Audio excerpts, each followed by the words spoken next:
What's up, everybody? Welcome to Armor of Truth Live number 431. I think it is. Is that right, Summer? 431? 431 it is.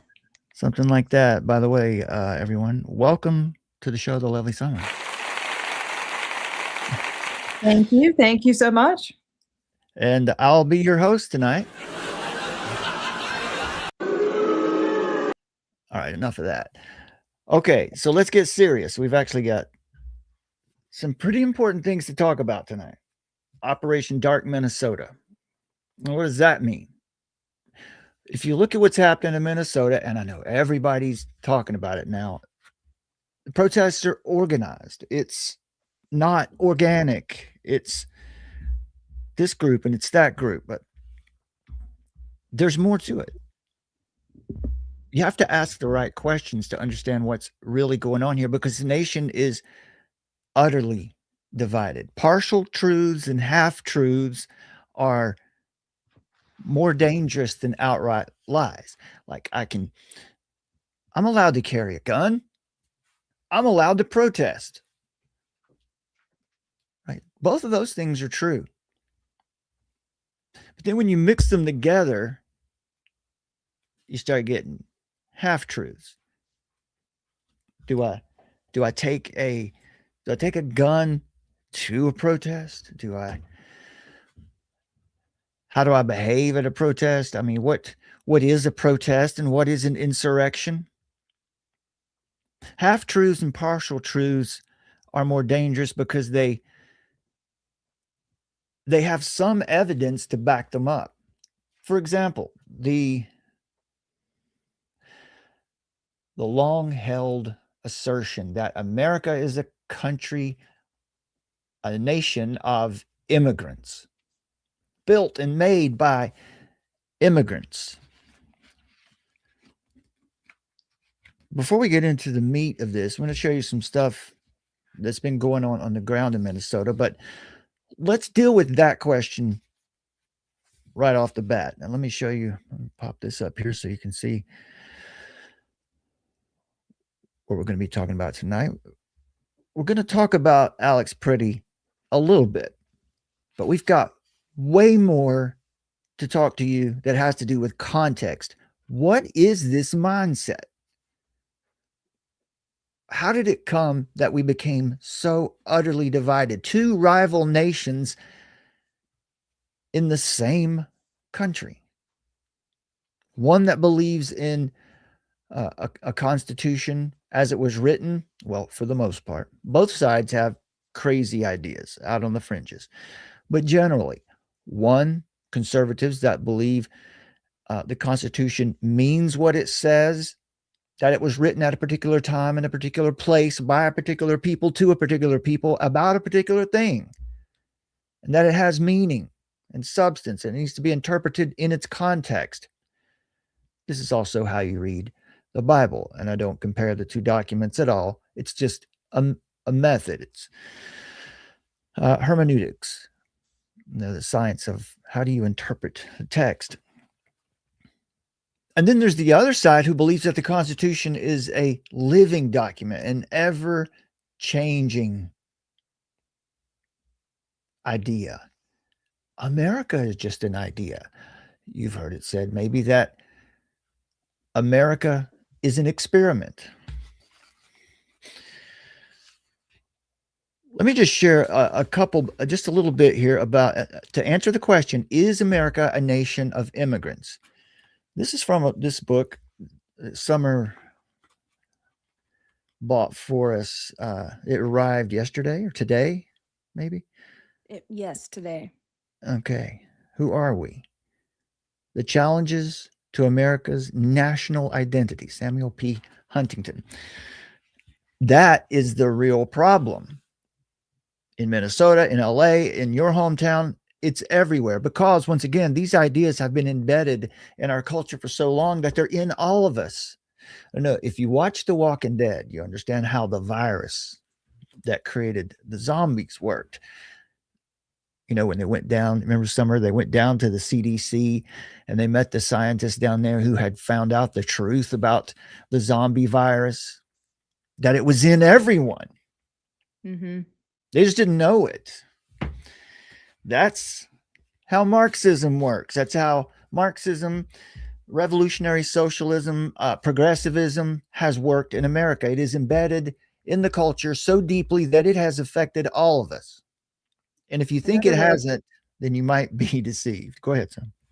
I was just going to remind people that when we speak about this, we think in terms of the spirit of the age, that every age has an ideology that they have to contend with. And the spirit of the age right now is Marxism. Right. So we're American identity. Is America a nation of immigrants? Do we have a culture? Do we share a culture? When America was founded, and for many years, for a couple hundred years, well, let's say 150 years, it was pretty consistent that ethnicity wasn't, when you're talking about American identity, ethnicity didn't necessarily play into it that much. And also, people didn't identify as political one way or another, save probably for the time of around the Civil War. But as time went on, people became less and less patriotic and more political. So let's answer the question. America had 4 principles it was founded on: culture, or race, ethnicity, culture, and most importantly, religion, a shared faith. Okay. By World War II, before World War II, this idea of the ethnic component had broadened into including Germans, Irish, and Scandinavians, and then by World War II and after, the assimilation of American society of large numbers of Southern and Eastern European immigrants and their offspring, ethnicity as an identifier virtually disappeared as a defining component of national identity. And then after the Civil Rights Movement, they tried to even legislate ethnicity and race out of existence. End racism. That's what you see behind the end zones in the NFL today. You'll see a celebration of Martin Luther King. They had at the, I think that's going to be at the, they'll be doing that at the Super Bowl. By the 1970s, American identity was defined in terms of culture and creed. And at this point, the core that creed again was that we were a nation of immigrants, right? That we all come from a long line of immigrants is the idea. So by the 70s, the core Anglo-Protestant culture that had existed for 3 centuries came under attack, raising the prospect that American identity might come to be equated solely with ideological commitment to that creed. We're all immigrants. Well, what's the truth? For most of their history, Americans did not hold favorable views of immigrants and did not celebrate their country as a nation of immigrants.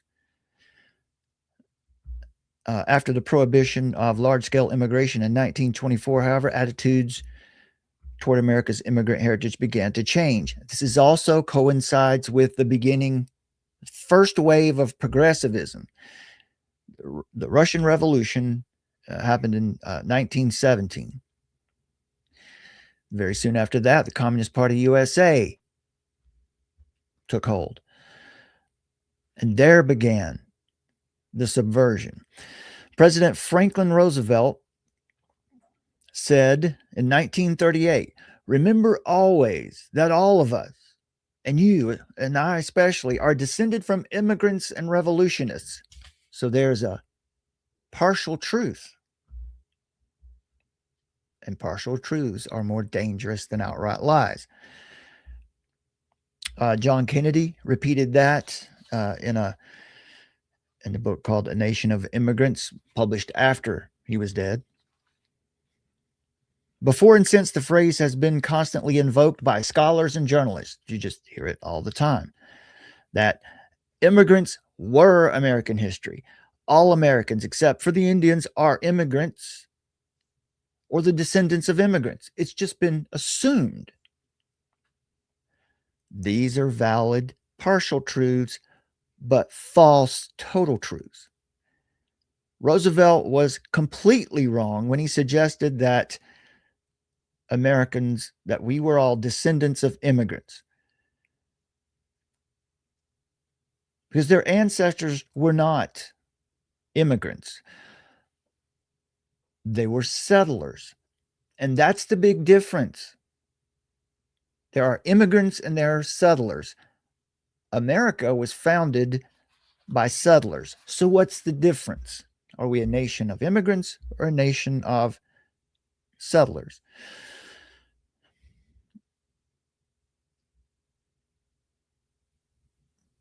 So our ancestors were not immigrants, but settlers. In other words, a society or societies of settlers who came to the New World in the 17th and 18th centuries. Its origins, America's origins as an Anglo-Protestant settler society, have, more than anything else, profoundly and lastingly shaped American culture, institutions, historical development, and identity. Settlers and immigrants differ fundamentally.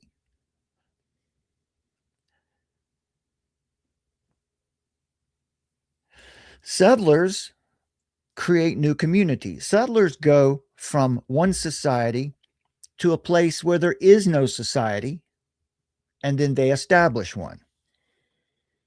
Settlers have a collective purpose, and they subscribe to a compact or a charter that defines the basis of the community that they create.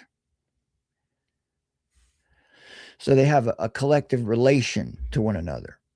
Immigrants, in contrast, do not create a new society. They move from one society to a different society.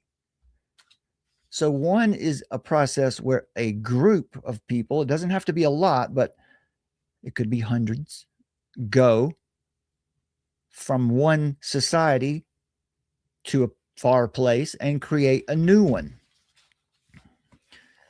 But immigrants move from one society to a different society, and this is more of a personal or an individual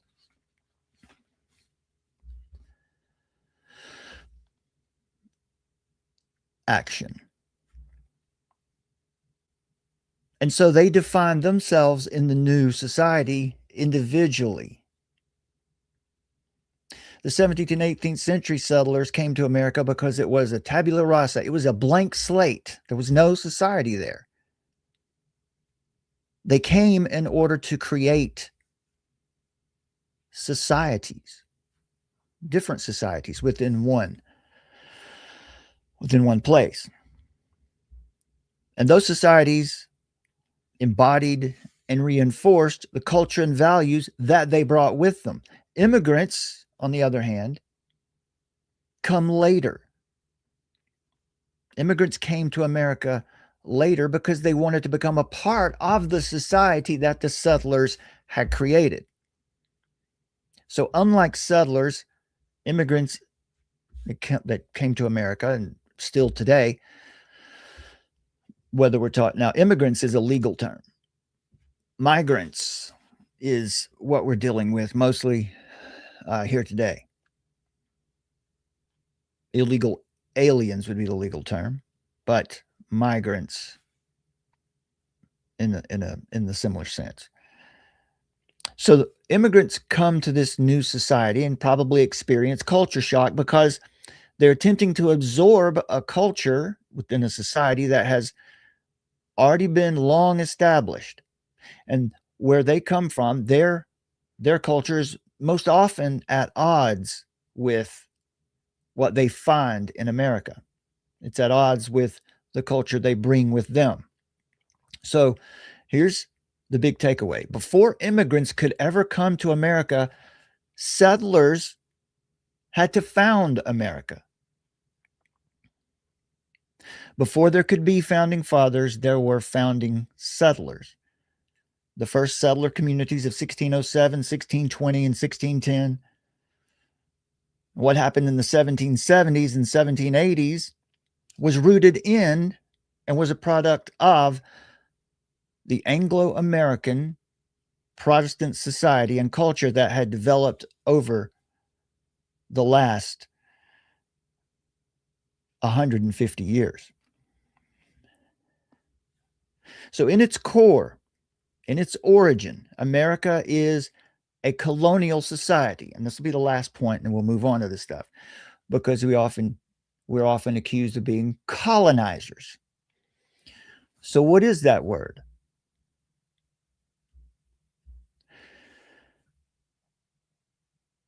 A colony or a colonial society, in the strict and original sense of the word colony, means to go somewhere and establish a new society. That is entirely different from the leftist reframing of the term of the word colony or colonial. The leftist reframing talks about a territory and its indigenous people who are ruled by the government of another people far away, who send their emissaries, send their leaders and authorities to go there and rule over the indigenous people. That is not the kind of colonies that were established in America.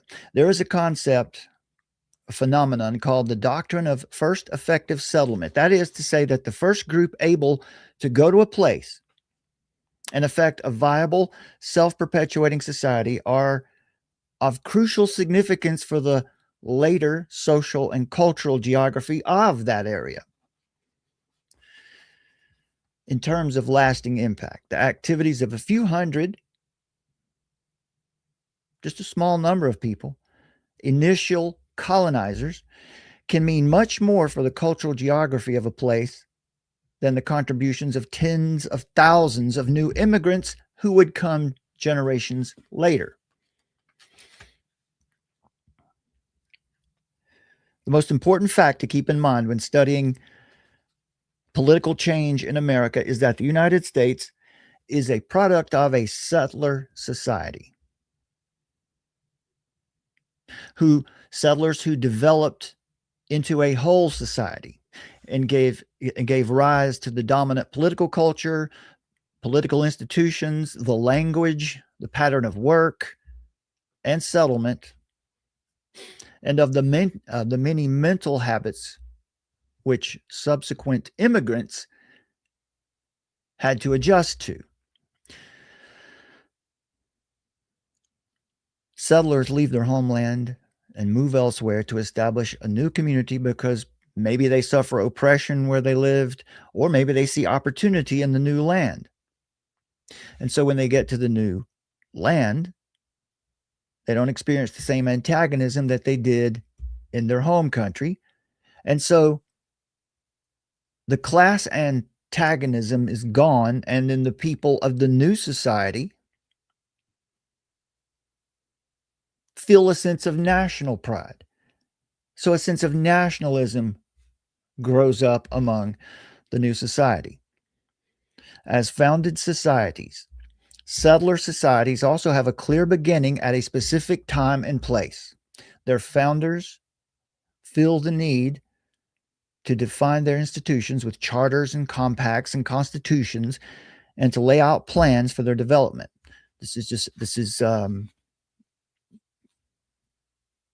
Well, I'll say it like the first written constitution of modern democracy was called the Fundamental Orders of Connecticut, adopted by the citizens of Hartford and neighboring towns in 1638.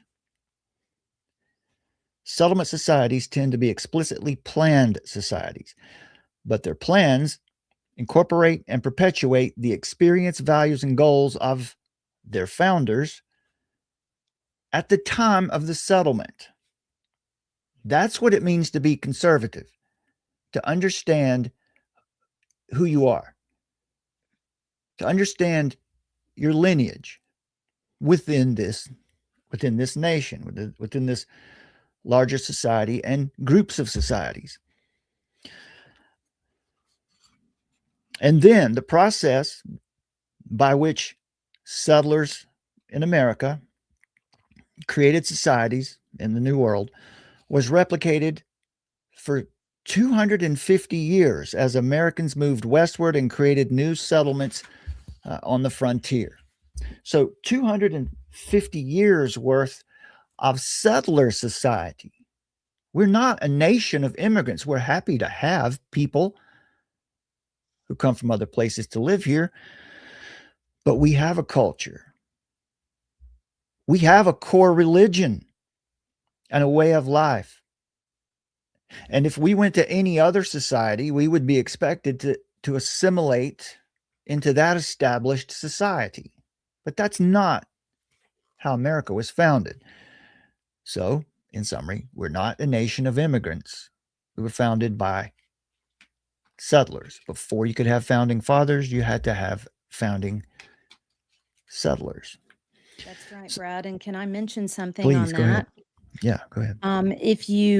Many of us watched, of course, many times were subjected to the shooting of Alex Preddy.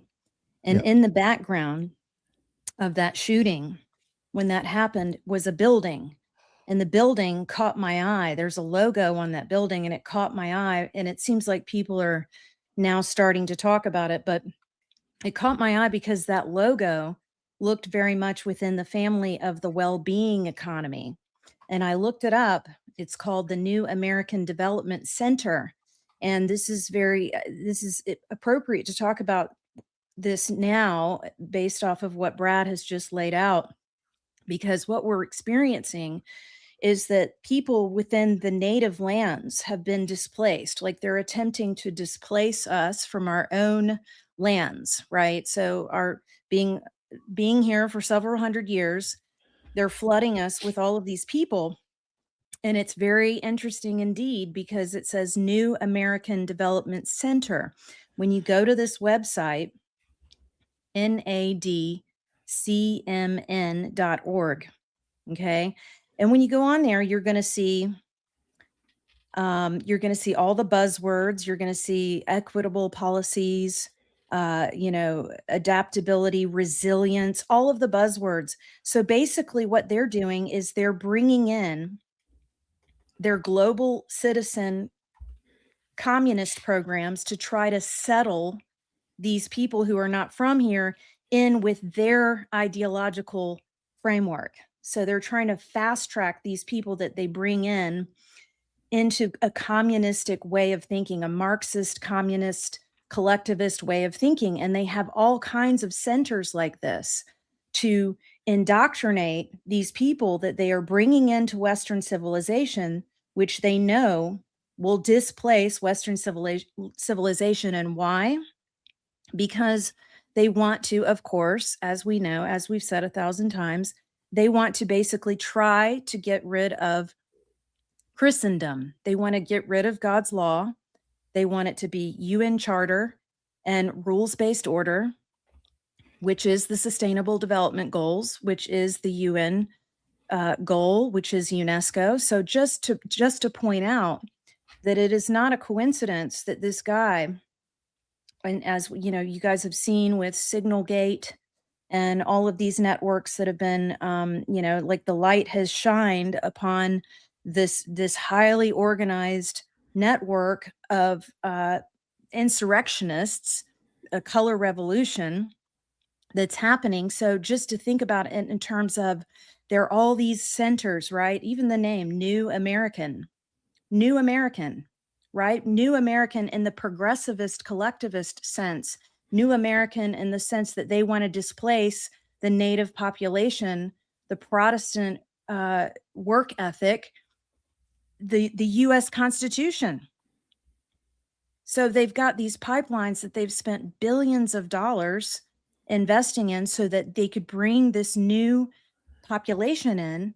And that's why also, right, defend their investment, right? So they're incredibly involved, and you can't get rid of these people. They want to protect their investment, right? They've brought in this whole new population that they're hoping is going to muddy the waters and basically make the culture that we have in Western civilization become extinct in their goals to achieve the global citizen. Yeah, I was trying to find the clip of that. I know it's probably easy to find, but to say we could see that building in the background, but I won't waste any time. You know, you guys, if you've seen not the new footage, not the new angles, but if you see the first video, especially the one that was shot from inside the cafe out the window, you can see this building, this storefront, not storefront, but this facade. I dropped it in the chat if you want to grab it there. Okay. The building. All right. But yeah, this is just one of thousands that's around the country. You drop it in the live chat? I did. Okay. Yeah. Okay. And so, like, I heard Glenn Beck talking about it tonight, finally, after several days later. You know, it just stood out to me because I just thought, well, that looks exactly like their style of branding. And they have these marketing houses, and a lot of their branding all looks the same. Why? Because it's coming from the same teams, you know, and it's coming out of the same vein of marketing. And sure enough, when I went to the website, it's one of these indoctrination centers. It's one of the ways that they psychologically capture this new population that they're bringing in. And it's like, okay, you've got to vote Democrat and you've got to vote socialist. If you want to stay here in the country, you're going to be beholden to us. And by the way, here is what we believe in. And it's got all of the things that we've been teaching you guys about. You know, when they say democracy, it means consensus of the institutions. It doesn't mean consent of the governed, of the individual anymore. When they say equitable, that means we're going to bring everybody into a neo-serf class. When they say resilience means that it's basically within the parameters of ESG scoring and sustainable development goals. Yeah, you can see right here on that page, that home page. Again, folks, this would be in the original footage of Alex Preddy's shooting. This is the building that was prominently. It's the building the sidewalk where they were at. He was in the middle of the road, but when they moved over to the sidewalk and had their scuffle, and then where the shooting happened, this is that building. Cultural responsiveness, this is what they do. Cultural responsiveness, right? What we just talked about, right? There is nothing wrong with helping people who come here to assimilate into American society. But what cultural responsiveness means is we're going to try to help you keep from having to assimilate. In other words, this is not good for the person. Ultimately, what this does is it keeps them forever in this state of being the other. It keeps them in this mindset of never belonging. And that is because fundamentally they want to transform America away from these principles that I just laid out for you in this opening. They want to take us away from our roots. Social justice.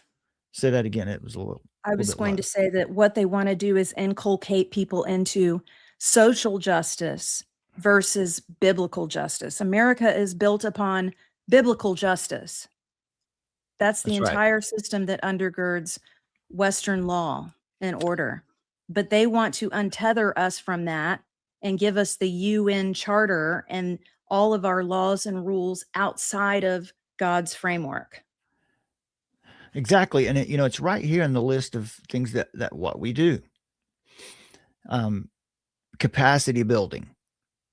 Capacity building means we want to create big numbers of this culture, of people of this culture, so that they can achieve self-sufficiency and success without assimilation, so that they can create their own communities and, well, really societies within the American society, which is going to create a context for for contradiction, it's going to be a cultural clash. Right. I mean, so in other words, and they're doing this whether it's in Ireland or Scotland or the UK or Australia or New Zealand or America. It's Western civilization, and it's again, it's under the guise of human rights and multiculturalism, and You see also these we spoke about coexistence, right? So coexistence is not about being coexistent at all. It's actually about taking over. It's And the same idea as multiculturalism, right? Multiculturalism is the point of that is to mitigate and remove the host culture. right. So you can see here in the what we do section, advocating for equitable policies. That is not equality. Equitable in this sense means distributive justice. It means we need to give these people more, And we need to than steal the from people these around them. people over here. And the terms, we've got lots of buzzwords: sustainability, focusing on the long-term impact by ensuring our programs promote resilience. We see this in social emotional learning in the curriculum in the public schools now. Okay, so Yeah, so I just wanted to point out that what they're doing, interestingly enough, is all these people that they're bringing in, that they're housing and putting inside of hotels and yeah, motels and people's, homes or office spaces or whatever, and they're giving them food and free services and everything. Well, this is the they call it human capital. So indeed, it means human capital. I mean, they're using them like a livestock to achieve this goal of attaining the global citizen, and to try to bulldoze down the cultures and mores and traditions and values of the host country. that's right. Now, let's see. Now you can see here. This is the Minneapolis area synod. This is the Evangelical Lutheran Church of America. Why would I be showing you this? Well, look what they have on their website.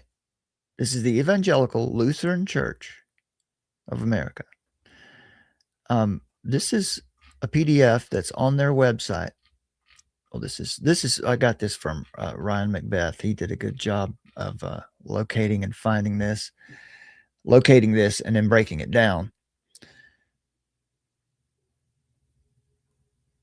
Where is my PDF here?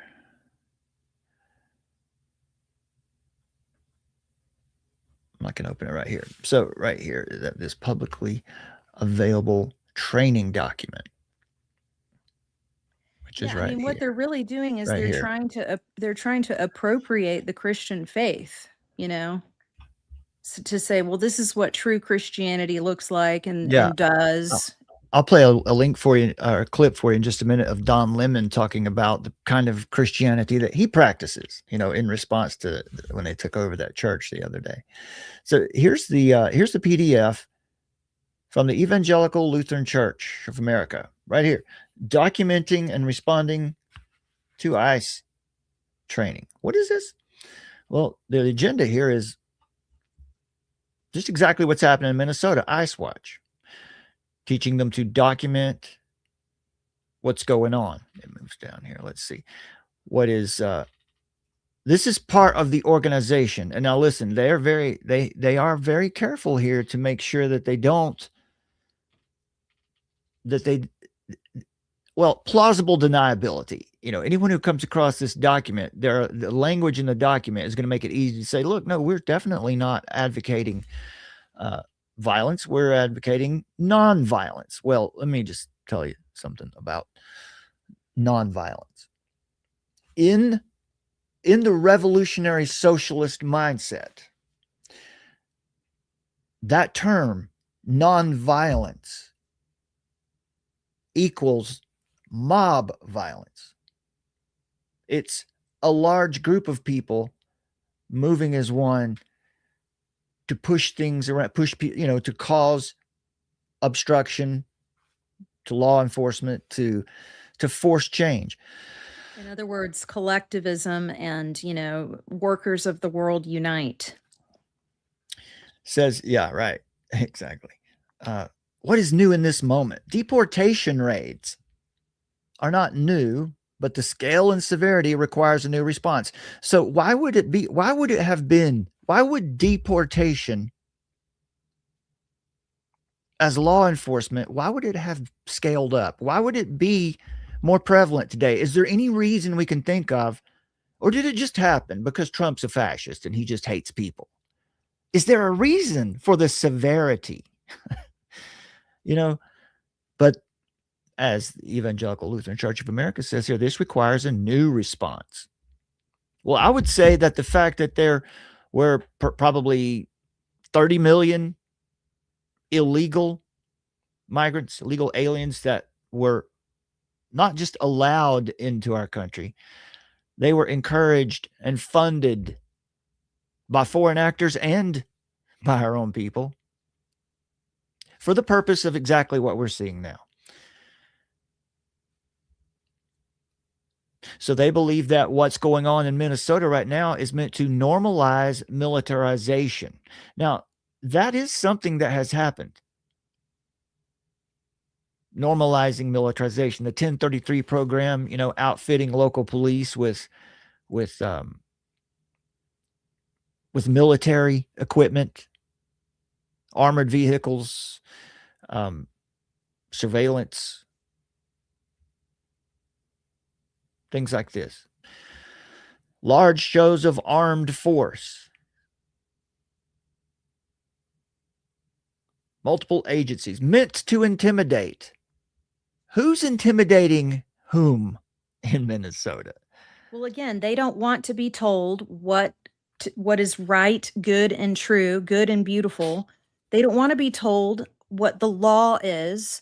They want to make the law be equal to authoritarianism. So it's literally this backward social justice that gives you this mindset to where what the Trump administration was literally hired to do, was voted into, the presidency to do, was to come in and do mass deportations because it was illegal what happened to the nation. But they don't like that. They're going to sit there and appeal to your emotions and try to muddy the waters. And they don't want to be told that there are laws that we have to follow. Ooh, you're being mean. You want to actually enforce the rule of the nation, the laws, and they don't like that. So what ends up happening is if you say there's a consequence for this action and we need to act accordingly, they translate that as, oh, look, that's authoritarianism. Exactly. And that's what they say here. It's a dangerous escalation of authoritarianism. So they define enforcing the law, simply enforcing the law, now as authoritarianism. I should say this. I don't like seeing federal agents on our streets. I don't like that. And I believe that as Christians, we live by a higher standard than the Constitution, even. We live by a higher standard than even the local law. In other words, we should live to a higher standard than that. That doesn't mean we don't obey the law. That means we obey the law and then some. So I don't like seeing federal agents on our streets.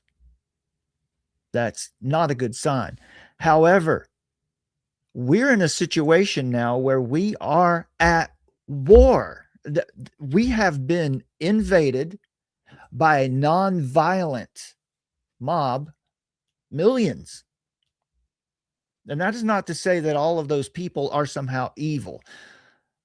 The largest proportion or largest number of these people who came into our country were probably people who were trying to find a better life. But we have an immigration policy for a reason, and this is it. We have the policies because this is what happens when you don't have a policy. You get what we have here. And it's not authoritarianism. It's lawfulness. But what you see in Minnesota and other places around the country is lawlessness. Authoritarian movements throughout history scapegoat immigrants. Is that what's happening? Are immigrants being scapegoated? And spread fear for their own power and profit. This isn't about our immigrant neighbors. Immigration is a testing ground for how civil rights will be comprehensively undermined for all. Civil rights. Understand this. The term civil rights is a corruption of unalienable rights. Civil rights is one of those terms, as Summer mentioned earlier, social justice.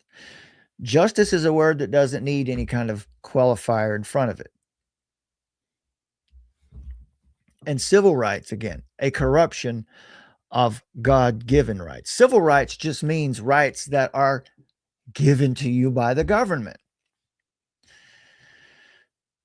So you can see. Now, this is what's interesting here. What is ICE Migra Watch? A tactic to document the immigrant enforcement activity in our community. And again, perfectly legal, and I would encourage anyone to always observe law enforcement. It's our duty to keep them honest. It's our duty to make sure that they follow the law. And as you can see right here, they want to, here's the plausible deniability, because there's no question what this is, right? This is encouraging people to go out and engage with law enforcement. It's not about interfering. ICE Watch is a what, Summer? What is that? It is a non-violent tactic, which means it is a mob tactic. It's not an individual activity. ICE Watch is about community. It's an organizing tool to keep each other safe. I want to ask you, do you think that all of this activity, observing and documenting immigration enforcement in Minnesota, has made anybody safer? What if ICE just went to Minnesota and went to the jails and to the prisons and found the criminal, the illegals there who already have committed a crime, but the ones who have committed violent crimes?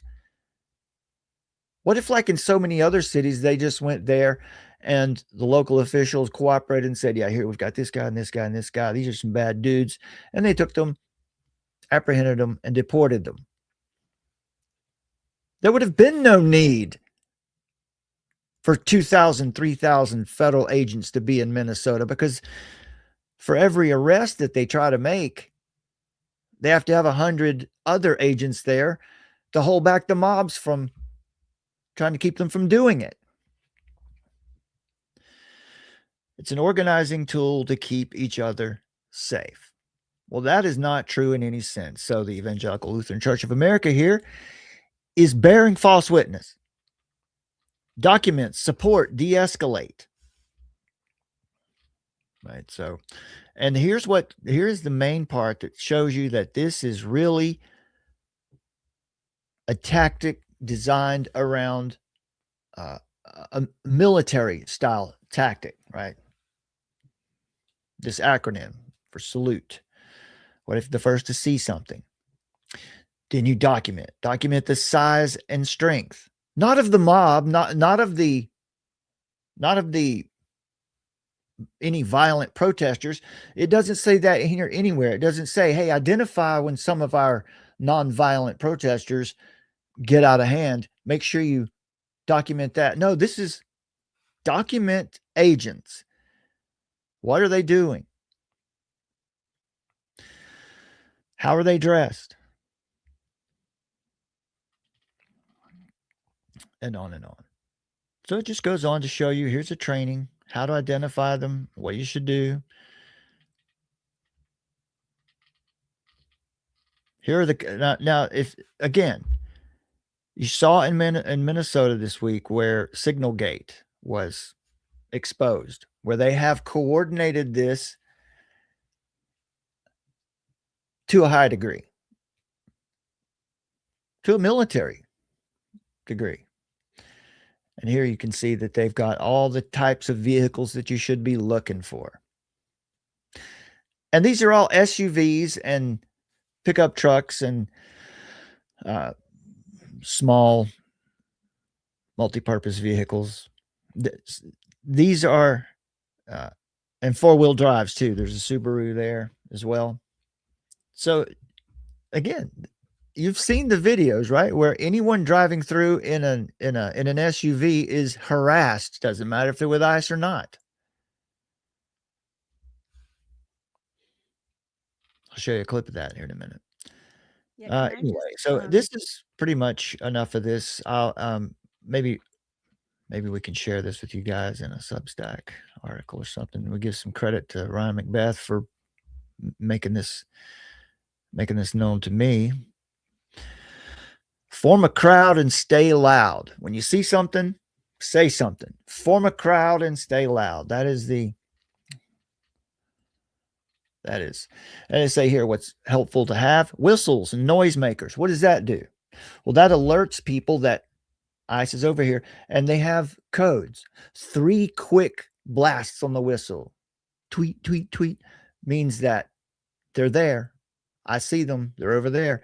3 long tweets, tweet, tweet, tweet, means that they're arresting someone. So that brings the mob in. That creates confusion and chaos. You saw this, right?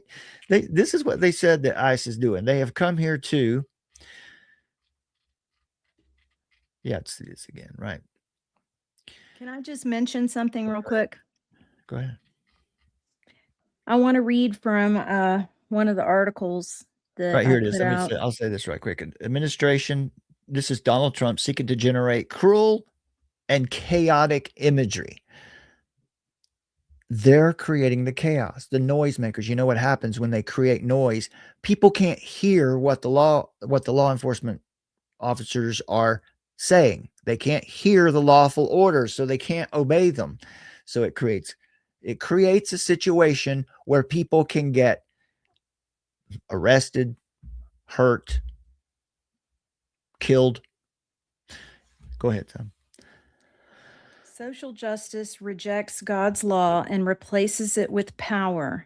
Social justice does not begin with God, sin, or repentance. It begins with Marxist conflict theory, dividing society into oppressor versus oppressed, power holders versus victims. In this framework, truth is subordinated to lived experience. Guilt is assigned by group identity. Innocence is irrelevant. Law is obstacle to equity. So hear that again. Law is obstacle to equity. Even the law. Mm-hmm. The law must be broken in order to achieve equity, okay? This is why social justice must undermine law enforcement, courts, borders, and moral absolutes. Law restrains the revolution. Social justice inverts good and evil. Isaiah 5:20, of course, woe to those who call evil good and good evil.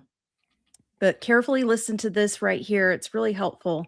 Social justice calls law enforcement violence, calls obedience oppression, calls order authoritarianism, calls chaos liberation.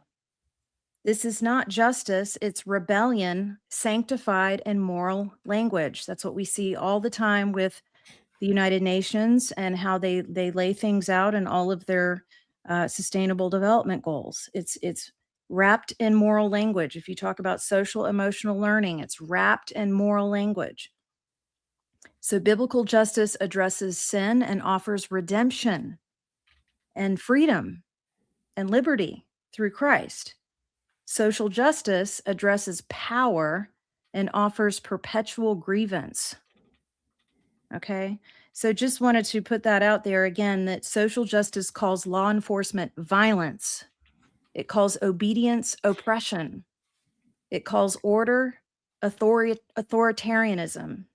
And it calls chaos liberation.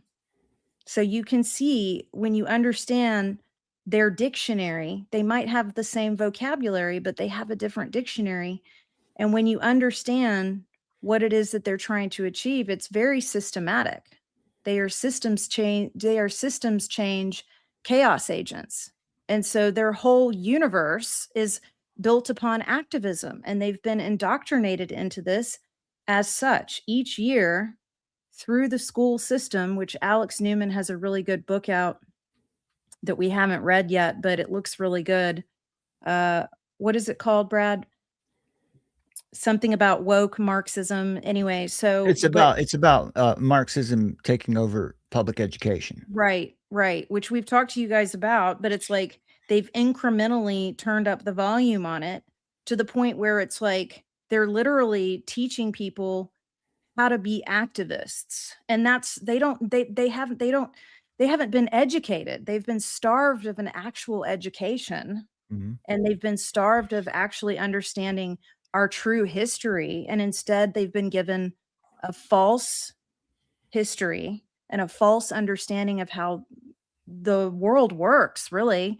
And so that's why you see with the body cams, when you watch the police videos and you see these younger people, people in their 30s and younger, when they interact with law, if the person in law says, okay, there's going to be a consequence for what you've done, they suddenly have a complete meltdown. Why is that? Because they've been programmed to have that reaction. Because again, social justice calls law enforcement violence. Social justice calls obedience oppression. Social justice calls order authoritarianism, and it calls chaos liberation. So if they go into a state of chaos, that's to liberate.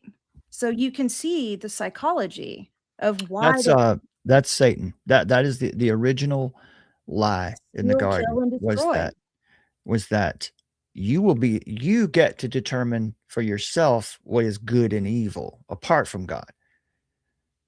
This is really fascinating too. Here, everything that you've seen happen in Minnesota, you see presented right here in this nonviolent document with all of these butterflies and little cartoon anime characters mixed in with the evil ice people. Look at this. If you're documenting from your vehicle, this is a very interesting part right here. If you're approached by agents in your car, lock your doors and roll your windows up. Do not. So the first thing is, don't cooperate with law enforcement. Now, this is from a supposedly a Christian church website, denomination website, telling their people to embrace lawlessness. Right here, I'll show you. Once you're safely parked, put your hands up away from the steering wheel or gear shifter, and then say this loudly and clearly: I'm on a public road. I have a legal right to use this public road. I am not preventing you from using this public road. I'm not impeding your movements on this public road. Now, how many people have we seen with their cars parked across the road, actively obstructing law enforcement? Right. I would love for somebody to show me one instance where ICE went up to someone who was parked in a parking spot or on the side of the road, and they pulled them out of their car and arrested them or worked them over. But you can see this right here, Summer. This was really interesting. Ron Macbeth brought this up. This is the same language that sovereign citizens use. When they're out on the road and they get pulled over. I have a right. I'm not driving. You don't have any right to interact with me because I'm traveling. I'm not driving. Any number of ideas like that. So these are supposed to be magic words that make the law suddenly of no effect. This is like a spell that you're supposed to cast when law enforcement approaches you. Right. Again, I want someone to show me where I'm not saying it hasn't happened. I'm not saying that they've done everything perfectly. I'm just saying I would like to see someone show me one or several documented encounters where ICE pulled someone out of their car or arrested them and beat them or shot them because they were not obstructing. Yeah, I mean, for years now, activists and political leaders have encouraged ordinary citizens to view interference with law enforcement as a moral performance, and authority is treated as presumptively illegitimate. And so you've got obstruction is rebranded as courage, and confrontation becomes virtue, and people are urged to insert themselves into volatile situations under the banner of accountability without any corresponding responsibility for the outcomes when those situations spiral out of control. So that formation has consequences in the real world. And those consequences are what we witness right now with these activists. Exactly. Now let's skip into the clips. Now this is the new footage of that was made available of Alex Preddy, because once again, now remember, just like with Renee Good, she was framed as a mother of three. Maybe she was a mother of three or one. It's still not really clear. She was a poet, very peaceful, and she may have been in at one point in her life, but on that day, she was involved in obstructing law enforcement with her car and drove a car at an agent. I don't like the fact that she got shot. I don't, but I also wouldn't want to have been in that agent's position. But of course, we try all these things in the court of public opinion without all the evidence, without knowing too much about it, because that's what we do today. We turn up the heat, rush to judgment. So anyway, way after the fact, a week after the fact, we see this gentleman who was also framed as peaceful, loving nurse. What was in it? ICU nurse, something like that. Summer is a. Well, and apparently he quit his job several months ago, is what I've heard. There's more to the story, right? Did you not get some information? Whether we don't know if it's confirmed or not, but well, I mean, I have to say that I'm not, I just have heard word on the street is that he got divorced a few years ago because he was radicalized and she left the state. I don't know if that's true or not. But also that he like quit his job a few months ago. So I guess it would be to work doing this full time. And then you can see his behavior, this video that shows up where he's clearly very aggressive. I mean, that looks violent to me, just because you're hitting. Yeah, he starts off spitting at the. Yeah, I mean, that's like that's aggravated assault, Yeah. And like if you were to, you know what I mean? Like, so it's like two-tier policing. And so you can see that this behavior is being enabled from the globalists. I mean, ultimately, the Fabian globalist Marxist, network is enabling this, because these things, spitting and kicking a car to the point where the taillight goes out, that's violent. Yeah. That's considered violence. Yeah, let's work through this a little bit. Yeah, there's like no repercussions for that. So it's like, think about that. The policies in place are what they want to have happen. So the fact that this is possible tells you all you need to know, Yeah. So the question is this nonviolent protesting? Is this document over here, is this what they're asking? Is this what they're calling for? Do they realize that what they're doing here encourages this activity? Is this violent or nonviolent? He's already You're spit you're at him. you're literally legitimizing from a church and from your, like, I think that was the case too with Renee Good, is like apparently she found the activist circle that she ended up being deeply involved with through her kids' school. Oh yeah, yeah, that So, was you know what I yeah. mean? So it's like, Yeah. so from institutions, they legitimize this line of thinking.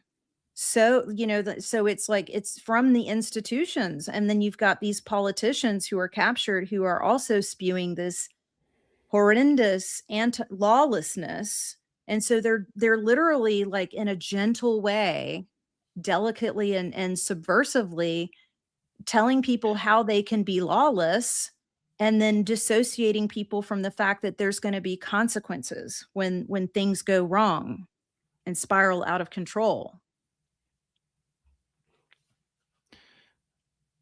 Okay, so you can see here at the beginning of the clip where he's yelling at him, he spit at him, and then the agent gets out. Here's a warning. A warning is an act of grace. Here's a warning. All right, knock it off, cut it out. Does he? Does he follow a lawful order? Now, another thing to understand here is that immigration enforcement agents are not police officers. So they're not really prepared for this kind of encounter. They don't usually kit up like this agent here. Police officers deal with all kinds of obstruction and resistance to arrest and all that. ICE agents, it's a little different, right? They don't, they haven't experienced this as much at their hotels, being harassed, not able to sleep. And these agents are not staying in fortified compounds. They're sleeping in hotels that can be accessed. It's, you know, again, it's part of the operation of dividing the American people and creating an untenable situation because they want it to spiral out of control. They want the country to balkanize and to get thrown into mass chaos. That's what it's about, you know? And so these ICE agents, they certainly do not deserve this by any means. Well, and I know. So are the people de-escalating? What's going on here? No, they're like children. They're getting away with everything that they possibly can and more.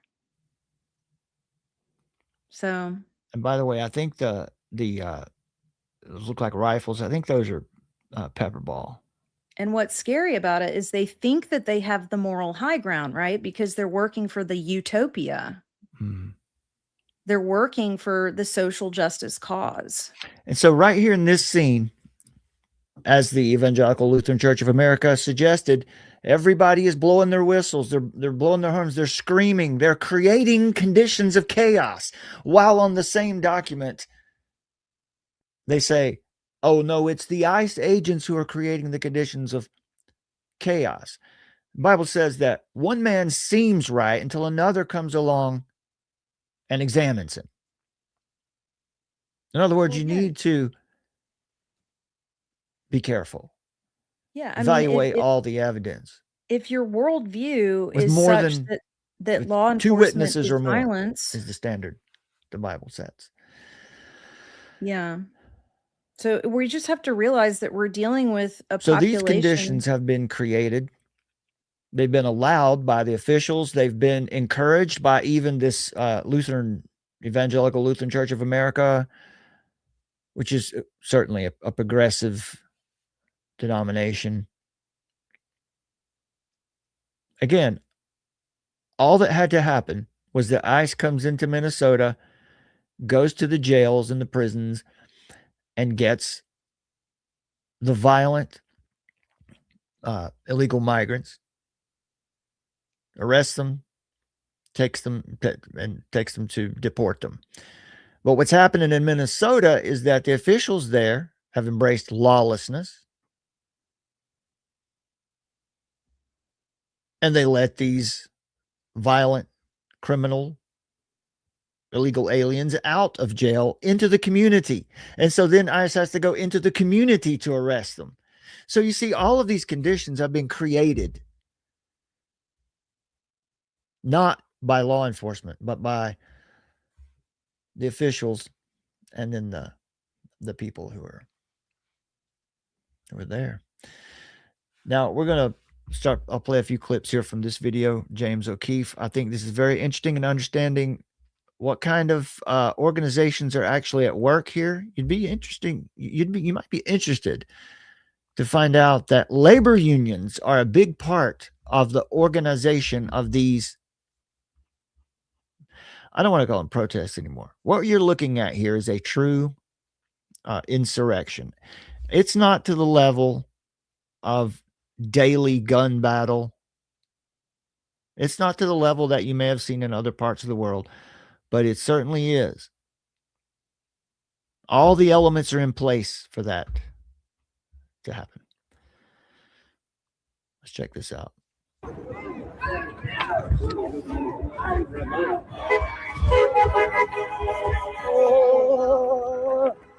We found teachers, nurses, and union organizers all telling us, "We appreciate you, neighbor." I appreciate you, neighbor. Appreciate you, neighbor. I appreciate you, neighbor. A guy came by before and he stopped here. There was a bunch of young kids and they handed out weed to everybody. Really? Yeah. It was so cool. I gave all mine away, all but a little bit, because I wanted to at least try it. You got anything better than weed? Love? Are you a paid agitator?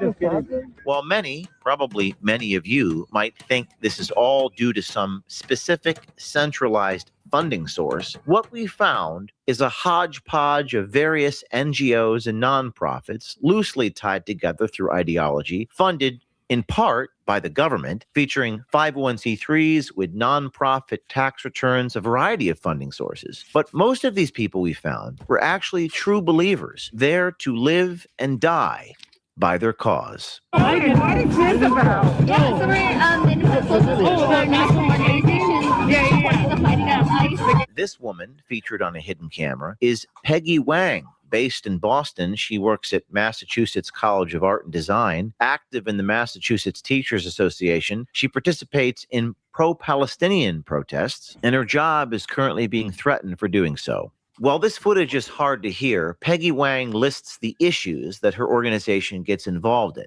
immigration rights, abolishing ICE, stopping raids and deportations, justice for victims, and getting ICE out of cities like Minneapolis. I thought you meant union work.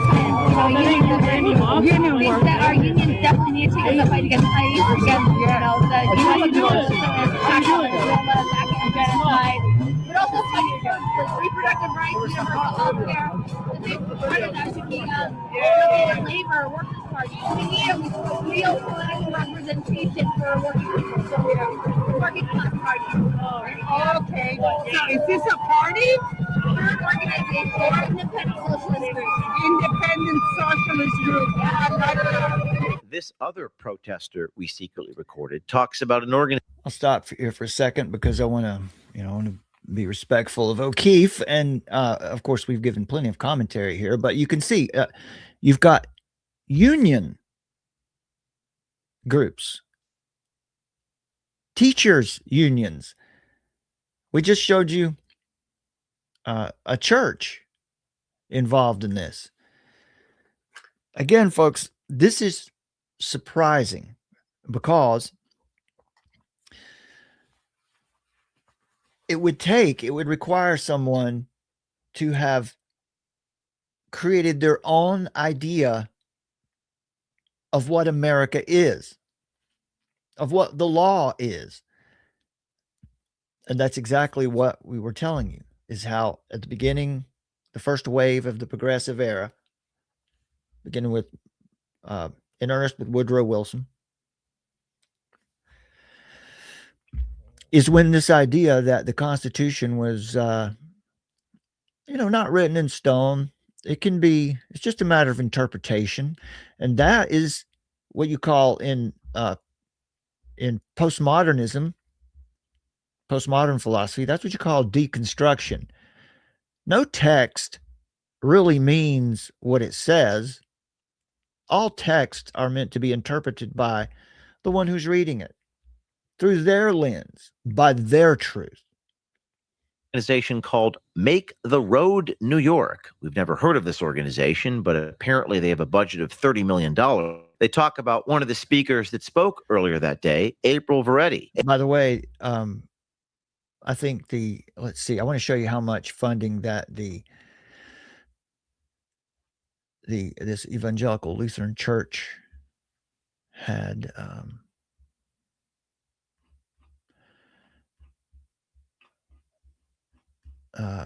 Can you tell how our stream's doing, Summer? I've got messages coming from.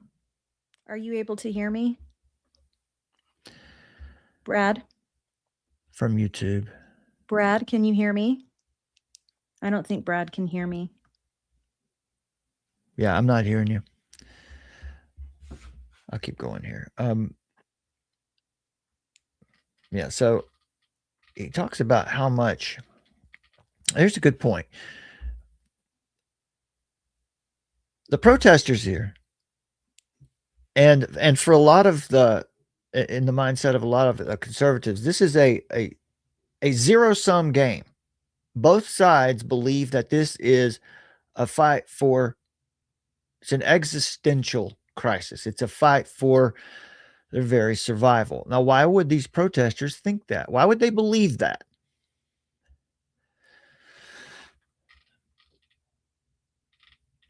I'll try to find the funding here. If I don't find it, it was probably in the around $20 million. That is not chump change, my friends. Also, Ryan Macbeth has talked about in this. He had read through, which we've shared a lot with you here, some of this 1960s civil rights training manuals, freedom rider documents, which is something that Summer knows a little bit about from her old headmaster at her high school. She was a freedom rider. If you're having oh, there you go. Okay, I've added you back. Are you back with us?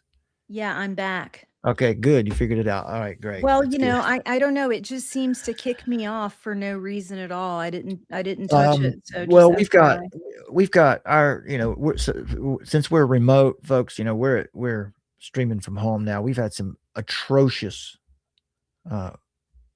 weather here lately, and we've been working from home quite a bit. And I'm using a Wi-Fi here, so we might have a little bit of trouble, but we're going to get through it. Yeah, from the chat, Spiritual Principles says there's a case to be made about living in a broken system where you cannot afford any quality of life due to the gross corruption and greed of the banksters.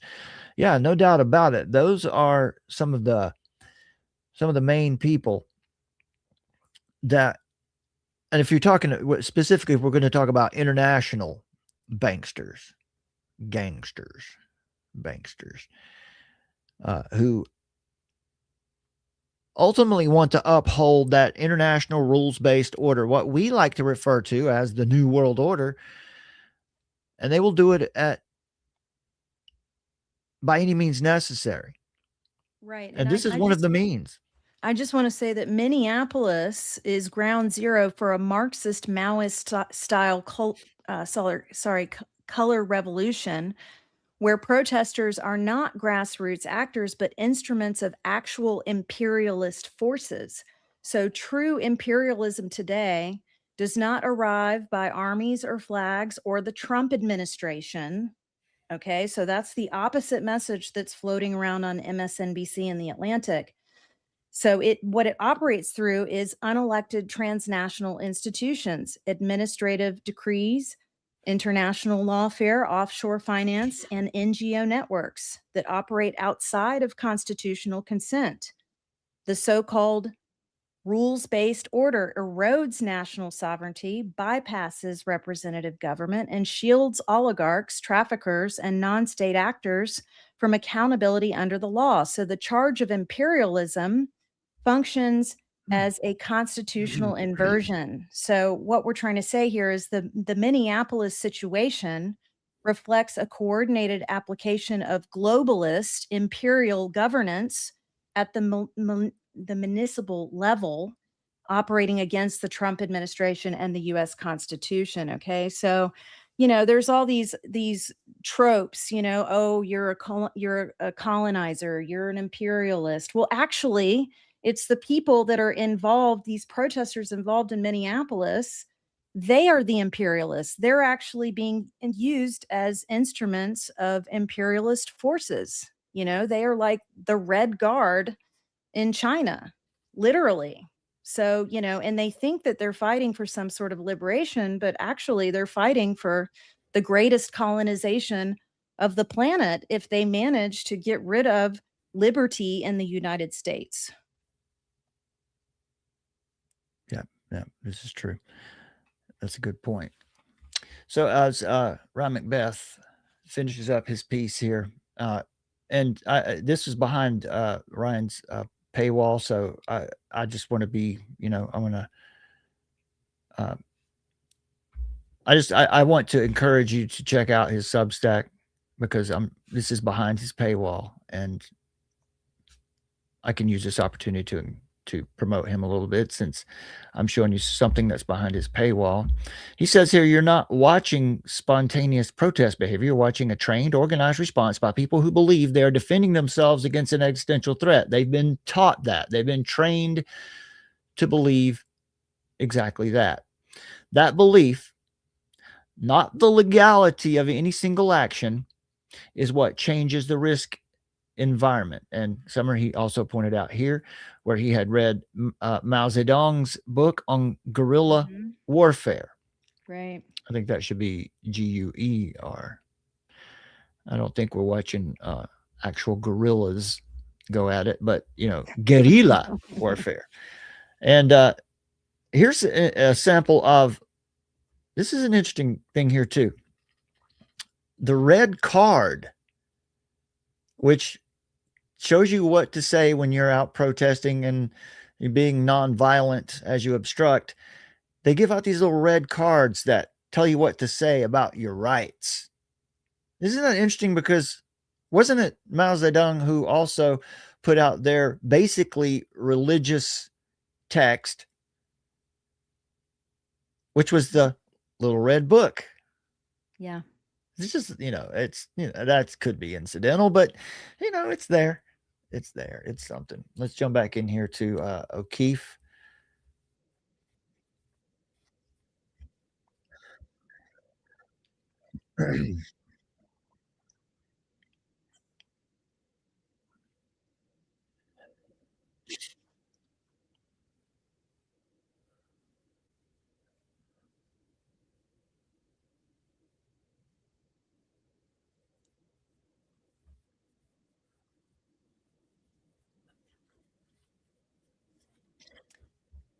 Hey, Brad, we're still stuck on the screen, the bottom line. Okay. Sorry. It's you didn't switch into the video. Was broken off his car There we as go. one agitator tried to climb on board the car. What happened? What was that? Accidentally broke his wing on his car. Oh, shit.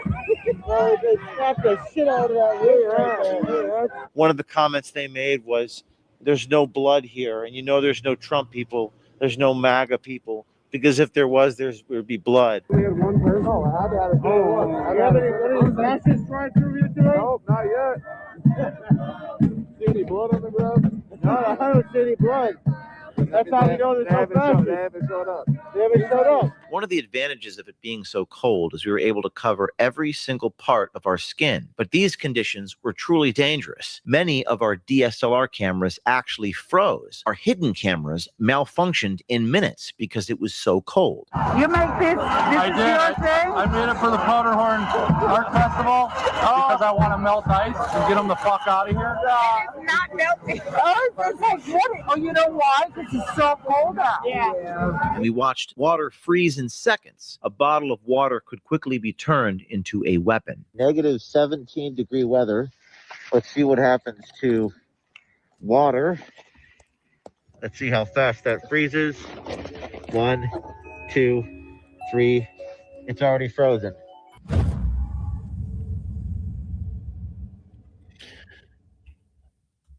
So that was the the shorter version.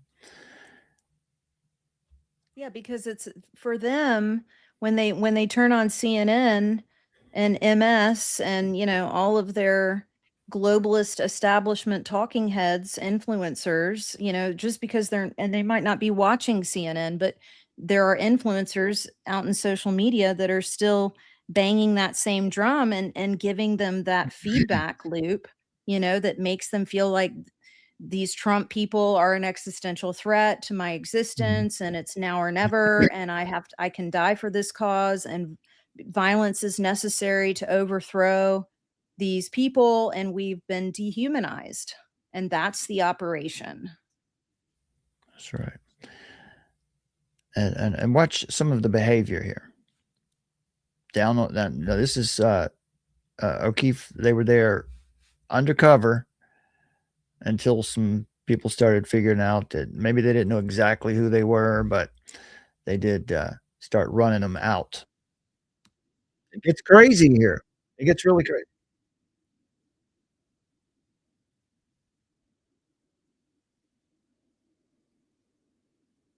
Okay, there's no video again. There it is. Yeah.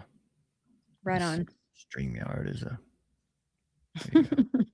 SUV, which they all perceive to be feds. Is the door locked? Lock the door. Why are you giving us the middle finger? Right here, buddy. Get the fuck out of here. Here comes the guy. Don't loan. Do not. Yeah, I don't know what he's doing. No, don't. Don't. See?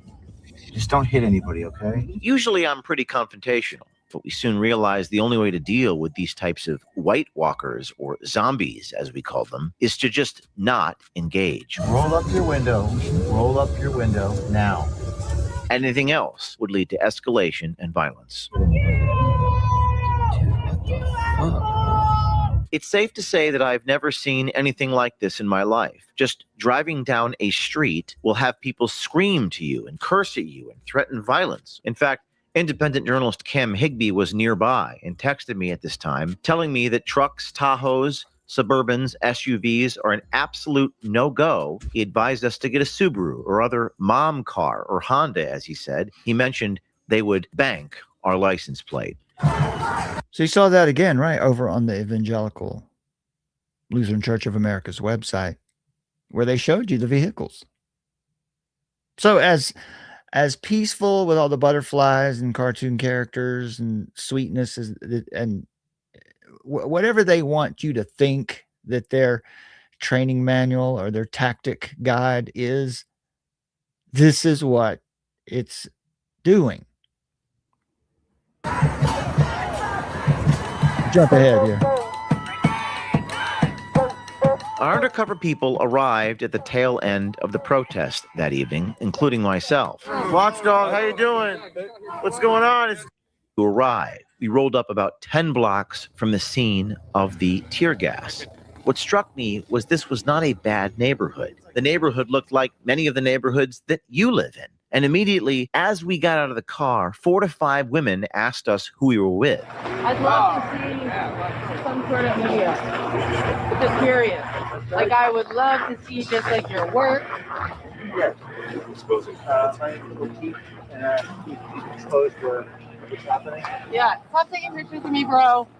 Stop taking pictures. This is where it starts to go south for them. And I'll show you in a minute where they're trying to get out of Minneapolis. No, you're not. These guys are not press. No, we are press. Let's see them. Let's see them. Yeah, we got to. Eventually, I decided to identify myself as a member of the press, specifically a member of OK Media, as in O'Keefe Media. I even had a press badge. Hand it to us. If it's real, just hand it to her. Yeah, no, We'll give it back. These guys are not press. I looked up OK Media. It's from Portugal. They're not from Portugal. Bizarrely, the agitator claimed that OK Media was Portuguese. I looked up your fucking website. It's all Portuguese.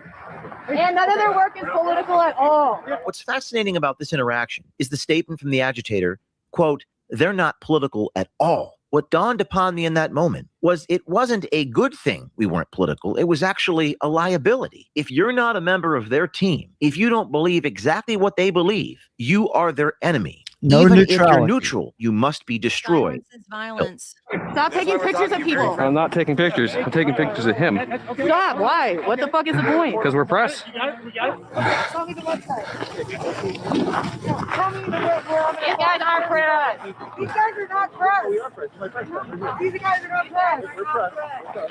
Then they were able to ID me. A woman pulled up my Wikipedia page, which labeled me as a far-right activist, and it went all downhill from there. I don't know. Not the fucking fan.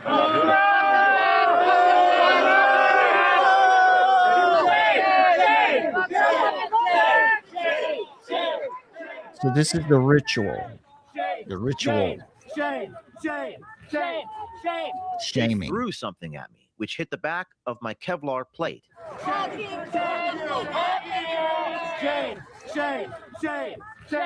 My security determined this was an unsafe situation, so we retreated back to the SUV. The keys and get to the car. We're going to get out right now, okay? But they continued to follow us.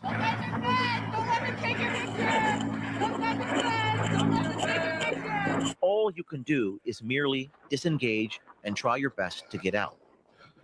But they follow you, and they don't stop following you. It felt like a horror movie. This agitator attempted to organize an army, recruiting members of the mob to follow us. So we'll come back to that in a minute. I wanted to point out some of the comments here in the chat. Yeah, you know, it's like, what is the fruit of this wisdom? It's demonic.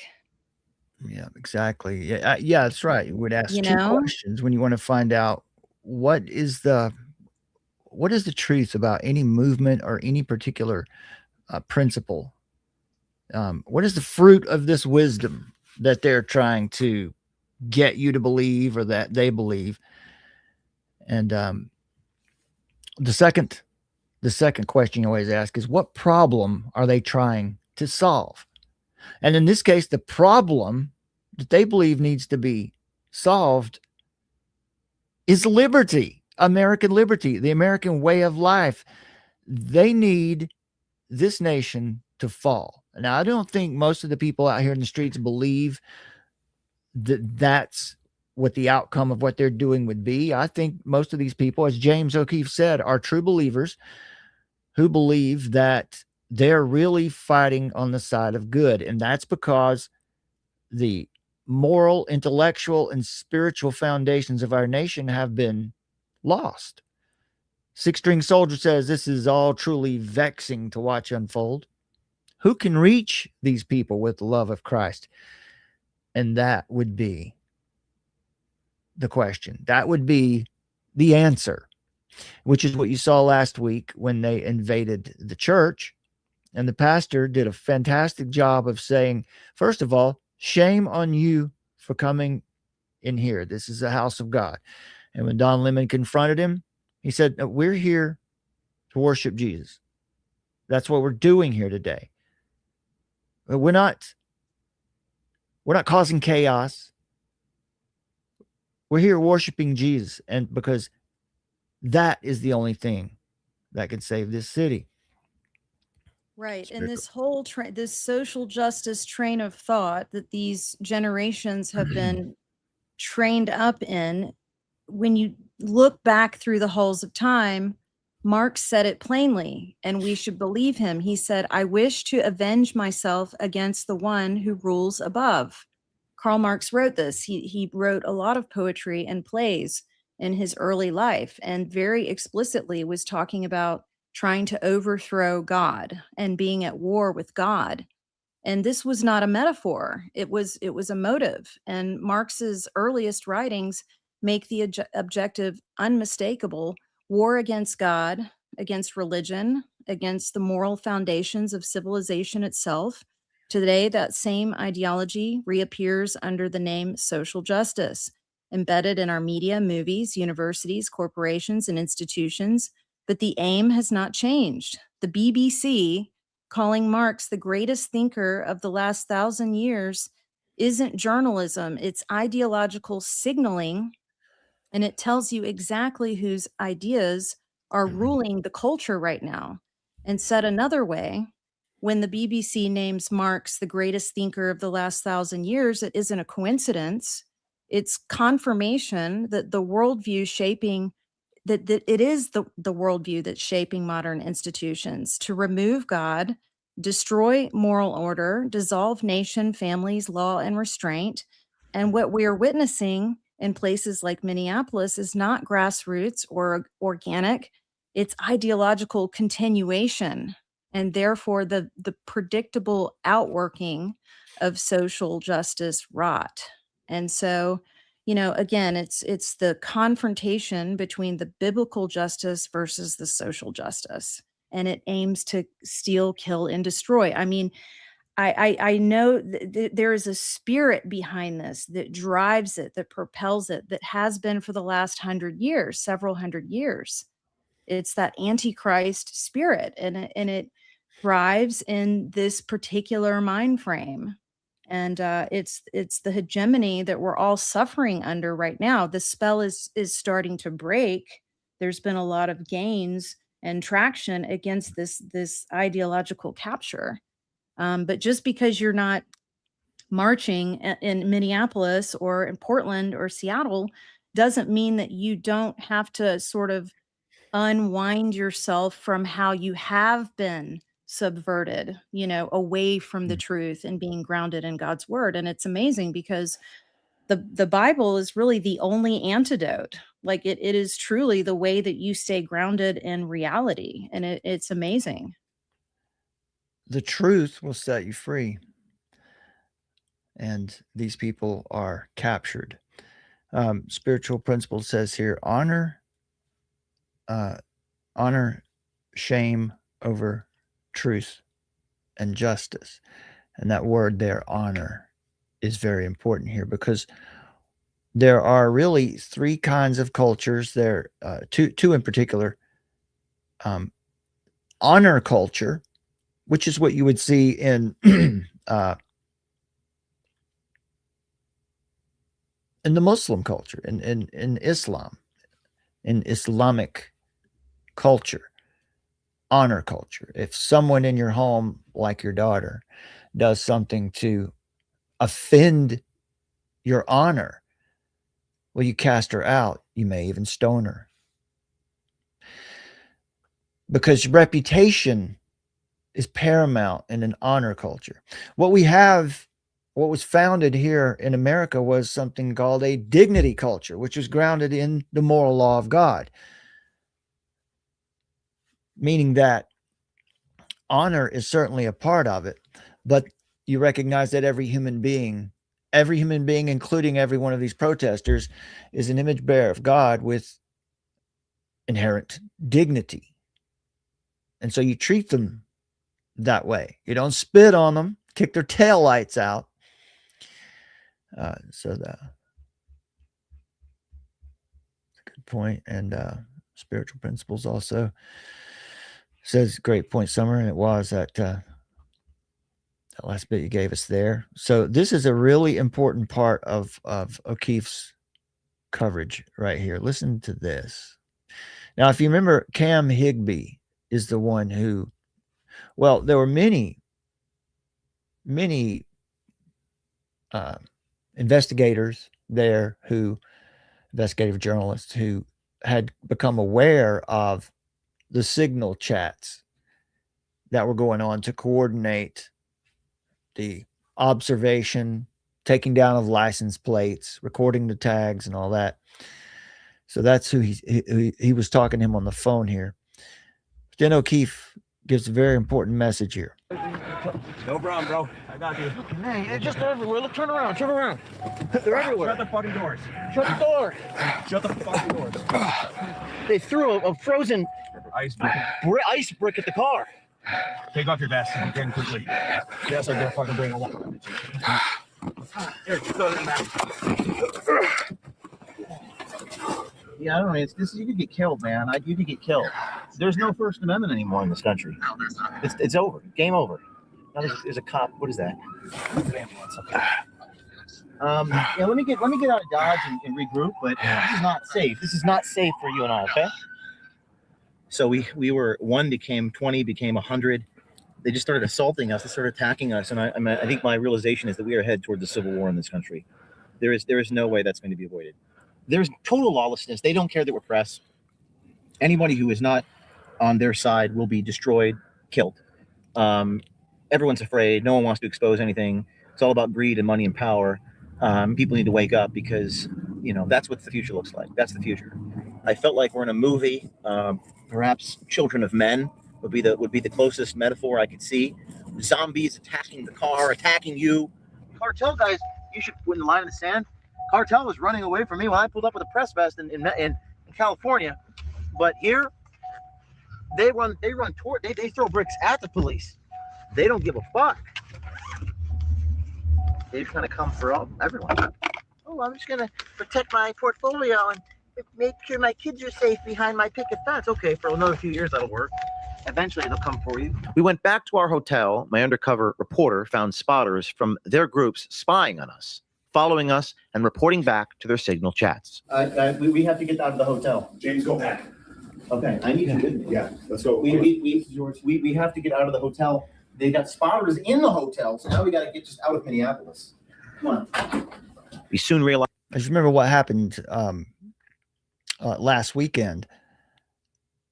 These quote unquote protesters were destroying the hotel where the ICE agents were staying. Again, these quote unquote Gestapo they're not safe behind the walls of a fortified compound or military base. They're just sleeping in the hotels out in the community. We had to change hotels and moved to another location 30 minutes away. They took 3 pictures of us, and then now they're changing lanes and trying to act like I didn't see them. You want to slow down so we can figure out what's going on? Yeah. You slow down too? Yep. Dude, that's wild. Yep. People were following us on the freeway. Reporter Cam Higbee also reported that people were following him. Let them turn with us. Yep, here they come. White Chevy Silverado with the newly changed plates. That's what we were talking about. If you hadn't seen it yet, this is on this cell phone here. Cam Higbee and some other folks. Cam Higbee's the one who broke it. Had gained access to their signal group. If you don't know what Signal is, it's basically a communications app, something like a WhatsApp, or you can have a group communicating, obviously, talking to one another too, kind of like the modern form of having a CB radio. So you've got communications, sophisticated communications set up here as well, and they all have false names. And so here's how. Let's see, we're at 1929. They've got it on lockdown based on different areas of the city too. Like zoned out. Yep. It's incredibly organized, and then apparently, like for an operation, they'll set up a chat, and then they'll take it all down. They're being a lot more shady about it now because they know that they're under the spotlight. So they had to go 30 miles outside the city just to find a place, and a car followed them all the way down the highway. Excuse me. This is an example of what we were telling you earlier. If you remember, over here on the Evangelical Lutheran Church of America's website, you have all these instructions, and you have also there you go. There's look at some of the pretty little, graphics. Work together in a little team of harmless anime characters. Anyway, and see here, they tell you which kind of vehicles to look out for, which vehicles you should go and obstruct and harass. Yeah, Joseph Powell makes a good point. He says it's gang stalking. Absolutely. That is, that's a good term for it also. Listen to what happens here. The coast is sticker on the back. We're on Irving and Lake Street. We seem to be the only commuters following. Just wanted to give an update on our location. We aren't ice. We are not ice. We're not ice. We're not ice. I'm showing my face. I'm not. We question you. We're not ice. Yeah, they've been following us for over an hour. We're just letting them know, and they. Not in a nice vehicle, right? No. Right. Right, get in your truck and get the fuck out. Why? Because you need to go. Confirmed ice. Get the fuck out. Confirmed ice through who? We're American citizens. We're not ice. How many people that you're abducting? Get out. It was incredible to see how people act when they're stopped. It was impossible to convince them that you are not ICE. If you are not them, you are automatically ICE. If you don't hear your name called, they most likely think you're a Fed. That's actually better than them thinking that you're James O'Keefe. It's better that you're a Fed than James O'Keefe, according to our source. But again, if you're thinking about, don't try this at home, but if you do, come here to Minneapolis, get on the freeway, exchange the SUV or the pickup truck for a Subaru. You want to look like your mom. You want to look like you're a teacher. You want to look like you got that union sticker on the back of your car. You get that union sticker put on your car. You do not want to have an SUV like us. Lesson learned. Let's get inside the hotel. Upon getting to our next hotel, my security detail showed me a text message that he had received from what appeared to be a burner number threatening to kill us if we do not vacate the city of Minneapolis within the next hour. We just got this message, and it says, we know that you're in Minneapolis. You're with O'Keefe and his crew of Nazis. You're in a white Ford license plate. They actually wrote the license plate down from Florida. You have 1 hour to leave or you're dead. You have 1 hour to leave or you're dead. We're going to contact law enforcement, DHS, and the FBI, and we're going to try to get out of here safely so we can bring the news to you. All right. Right. And can we just point out that that's projection, because they are the ones that are acting like fascists. They are the ones who are acting like Nazis. They're the ones doing that. So it's classic projection. I mean, we're living in the inverse reality. That's right. So here's the summary that James gives that I wanted to make sure we shared. This is a great summary of what he experienced there and what what he took away from it. As I left Minneapolis, I was very shaken by what I witnessed. And all I could do was write down my thoughts as I waited my production team to go through the hidden camera footage and identify some of the folks we spoke with. And what I realized is that self-preservation is the enemy of the American people. In the Peloponnesian War, Thucydides says, the strong do what they can and the weak suffer what they must. There is absolutely no accountability in our country for those who are actually engaged in wrongdoing. And everything collapses when power disparities grow. Justice, as you want it, can only exist when there are consequences. But why be just if injustice pays better? The Minneapolis police stood down. They probably stood down because there was no incentive for them to stand up. People are only just if they're being watched. And you might say that this report and investigative journalism doesn't matter if there are no consequences. But remember that justice only happens when they are being watched. Remove oversight in the journalistic sense, and those incentives that define human behavior will take over. I had to stop it there because that's the building we were talking about earlier. This building back here, the one that Summer pointed out earlier, which is the New American Development Center. Earlier in the show, we showed you what they're about. And anyway, so you can go back and check that out. I didn't show you, did I? Here it is, the New American Development Center. We covered that earlier in the show, what they're about. It's just interesting that they happen to be featured prominently in this event. That's where they seemed to be coordinating. Profits of corruption are immediate. Accountability or prison for bad actors takes forever. And there aren't enough prosecutors who can't be bribed or threatened. One of the most haunting things I know is that people tend to love money more than justice. They love power more than truth, and safety more than doing the right thing. But perhaps the only thing that these people fear is exposure itself. And that's very good news, because at this point, It may be our only recourse. All right, so there's that. Well, Now, let me show you something. Go ahead. Go ahead. I did want to mention that one thing that we've noticed is never let a crisis go to waste.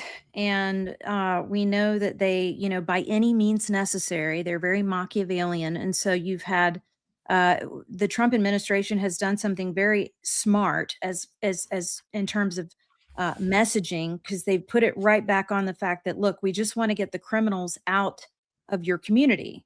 Like, that's what we're asking for. Give us the criminals in the community. And then you had Tim Walz come forward and sort of agree to that. And there was some niceties, however strained. But then you've got Frey, who's actually now it's like good cop, bad cop. So now you've got Tim Walz acting sort of reasonable, if you could call it that, and sort of capitulating or being more showing tones of obedience.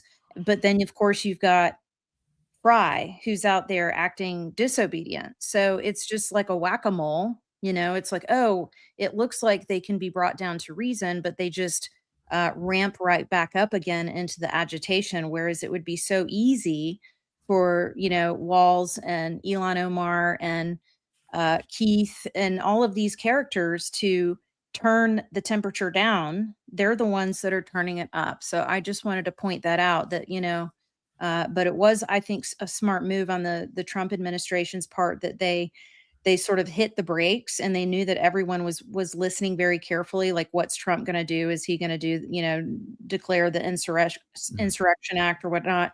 And then he just made it very clear in his posts, like, I'm asking you to please do this. I'm trying to be reasonable. I'm trying to be respectful. I'm trying to give you another chance to do the right thing. And then when it really is, like, what it ends up doing is it unveils all of the radicalist elements of this, because who's really in their right mind going to argue against getting rid of rapists and murderers, but still you've got Frey in Minneapolis putting his foot down and saying, that we need to fight it, or that, calling the protesters to continue the plight, continue the cause. That's right. Yeah, that's a good point. Let me show you now a little bit about, first I'll go to Substack and show you Summers' article here. The sharp line between true justice and its more modern counterfeit, Signalgate exposed. Minneapolis protesters are not grassroots actors, but instruments of imperial power. They are the imperialists. Willy Munzenberg, German communist and one of the founders of the now infamous Frankfurt School, home of neo-Marxism, said, "We shall make the West so corrupt it stinks. We're going to rot them from within."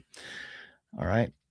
And one of the things we want to show you here is in Minneapolis, ground zero for a Marxist Maoist style color revolution. Summer told you this a moment ago, where protesters are not grassroots actors, but instruments of the actual imperialist forces.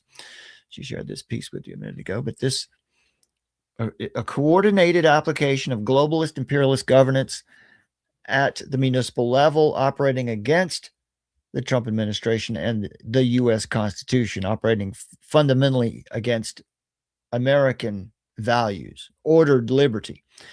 And here's an example of someone mentioning an application of globalist imperial governance. Here's how we can make that claim. In October 2024, Rachel Sayre was sworn in as director of the Minneapolis Emergency Management Department, the EMD, by revolutionary Marxist Minneapolis Mayor Jacob Frey. Sayre's duties in Minneapolis include guiding the city and its residents in preparing for and responding to any type of emergency disaster. Pay attention to that point right there. Any type of emergency, right? It's not just natural disasters, any type of emergency. She would be the one that would be helping to coordinate a response. Now, right, because they want to maximize that chaos. So she's in charge of emergency, because whatever emergency they can muster up, to weaponize against the United States, she's going to be there to ensure that the maximum level of destruction and chaos is achieved. Right. Also, a Minneapolis Community Safety Commissioner supports the point you just made there. Todrick Barnett said also when she was sworn in as emergency management director, said that Sayers' experience will be invaluable. Her experience. Let me tell you what her experience was. Her experience will be invaluable for preparing our most at-risk populations. Under her watch, our residents will continue to be ready to respond to any type of eventuality. Any type of eventuality. Now, what is Sayers' experience? Rachel Sayer previously served as a senior humanitarian advisor at the U.S. Agency for International Development, USAID, right? And that word's interesting. USAID. It's about aid. You don't see aid anywhere in their name, do you? It's the U.S. Agency for International Development. That was the idea, the liberal international order. We're going to spread democracy all over the world. In other words, we're going to spread communism. Well, yeah, and because ultimately, what we have in America is utterly unique in the world. And as it was, I guess it was John Adams who said that the Constitution is only fit for a religious people of virtue. That means that the kind of liberty that we have here, that we have access to, cannot work just anywhere. It just so happened that at that time and at that place in the world, as I pointed out at the beginning of the show, we're not a nation of immigrants, we're a nation of settlers, and settlers create new societies. Immigrants come and enjoy the benefits of or take advantage of societies that have already been created. Again, doesn't mean that all immigrants are bad or evil. It just means that if they come, they must assimilate to this society. Okay, now, so the idea of spreading democracy around the world is not really what they were doing. Part of it was about establishing an economy with some of these nations, but it was a fool's errand to try to spread democracy around the world. So what were they really up to? Well, Sayer was, she had many roles at USAID, but one of them was a senior humanitarian advisor. Pretty vague title. And again, when you see humanitarian, that means human-centered. It means, humanism, elevating human above God. Yeah, meaning ultimately that we can make it clear here that the difference between the international rules-based order that USAID would be promoting and ordered liberty grounded in natural law from a lawgiver here in America is that in the order they're trying to build, institutions are sovereign.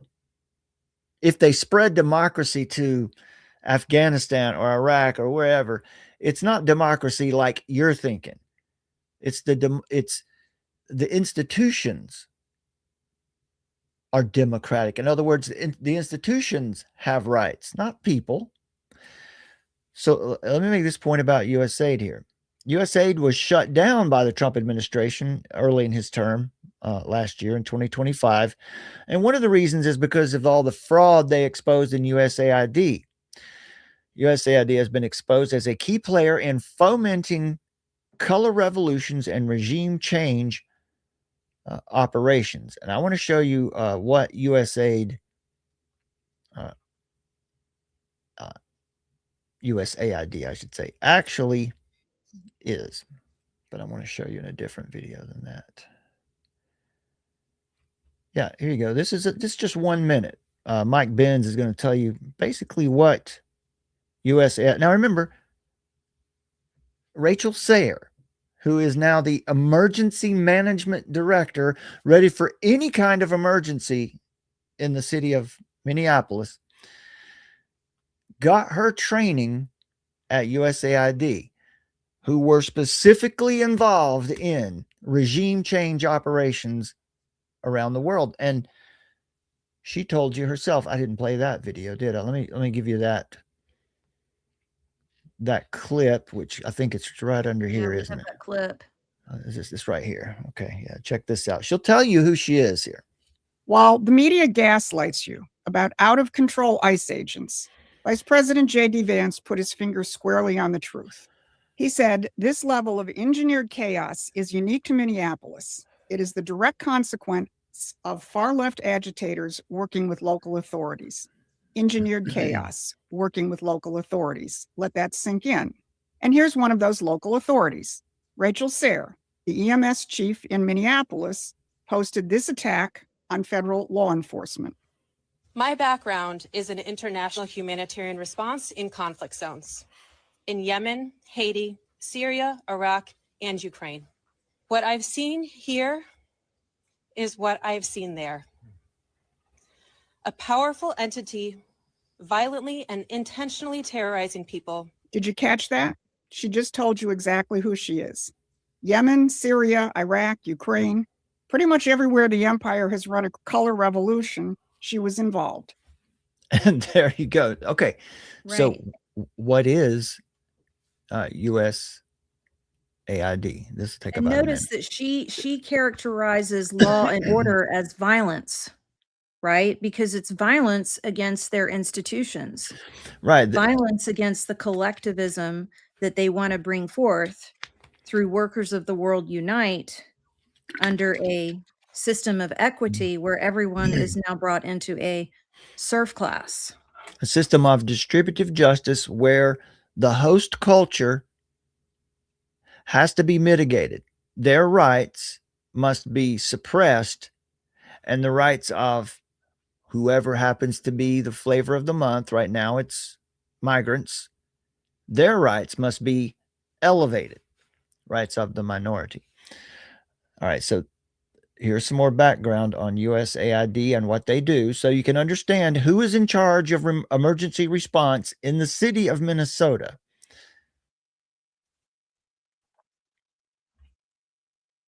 Macedonia. $5 million, a direct grantee. With the help of then President Barack Obama's U.S. ambassador to Macedonia, the U.S. government spent millions of taxpayer dollars to destabilize the democratically elected center-right government by colluding with Soros. So USAID is actually funding Soros, and Soros is passing those funds to the people on the ground, the local politicians, the local judges, the local prosecutors, the local anti-corruption NGOs, the local media outlets, the local trade labor groups and unions. One NGO funded by the USAID Soros. Did you catch that? To the local unions. What did we just see a minute ago in Minnesota? Same thing. It works the same way. I wonder why that is. Alliance paid for the translation into Macedonian of Saul Alinsky's Rules for Radicals.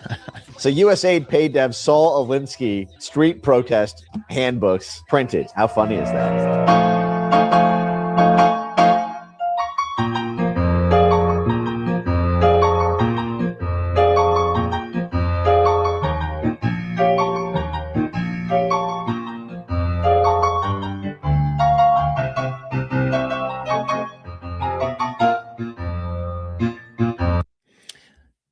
So USAID paid to have Saul Alinsky's Rules for Radicals circulated in all of these places that they were bringing democracy and doing their humanitarian work.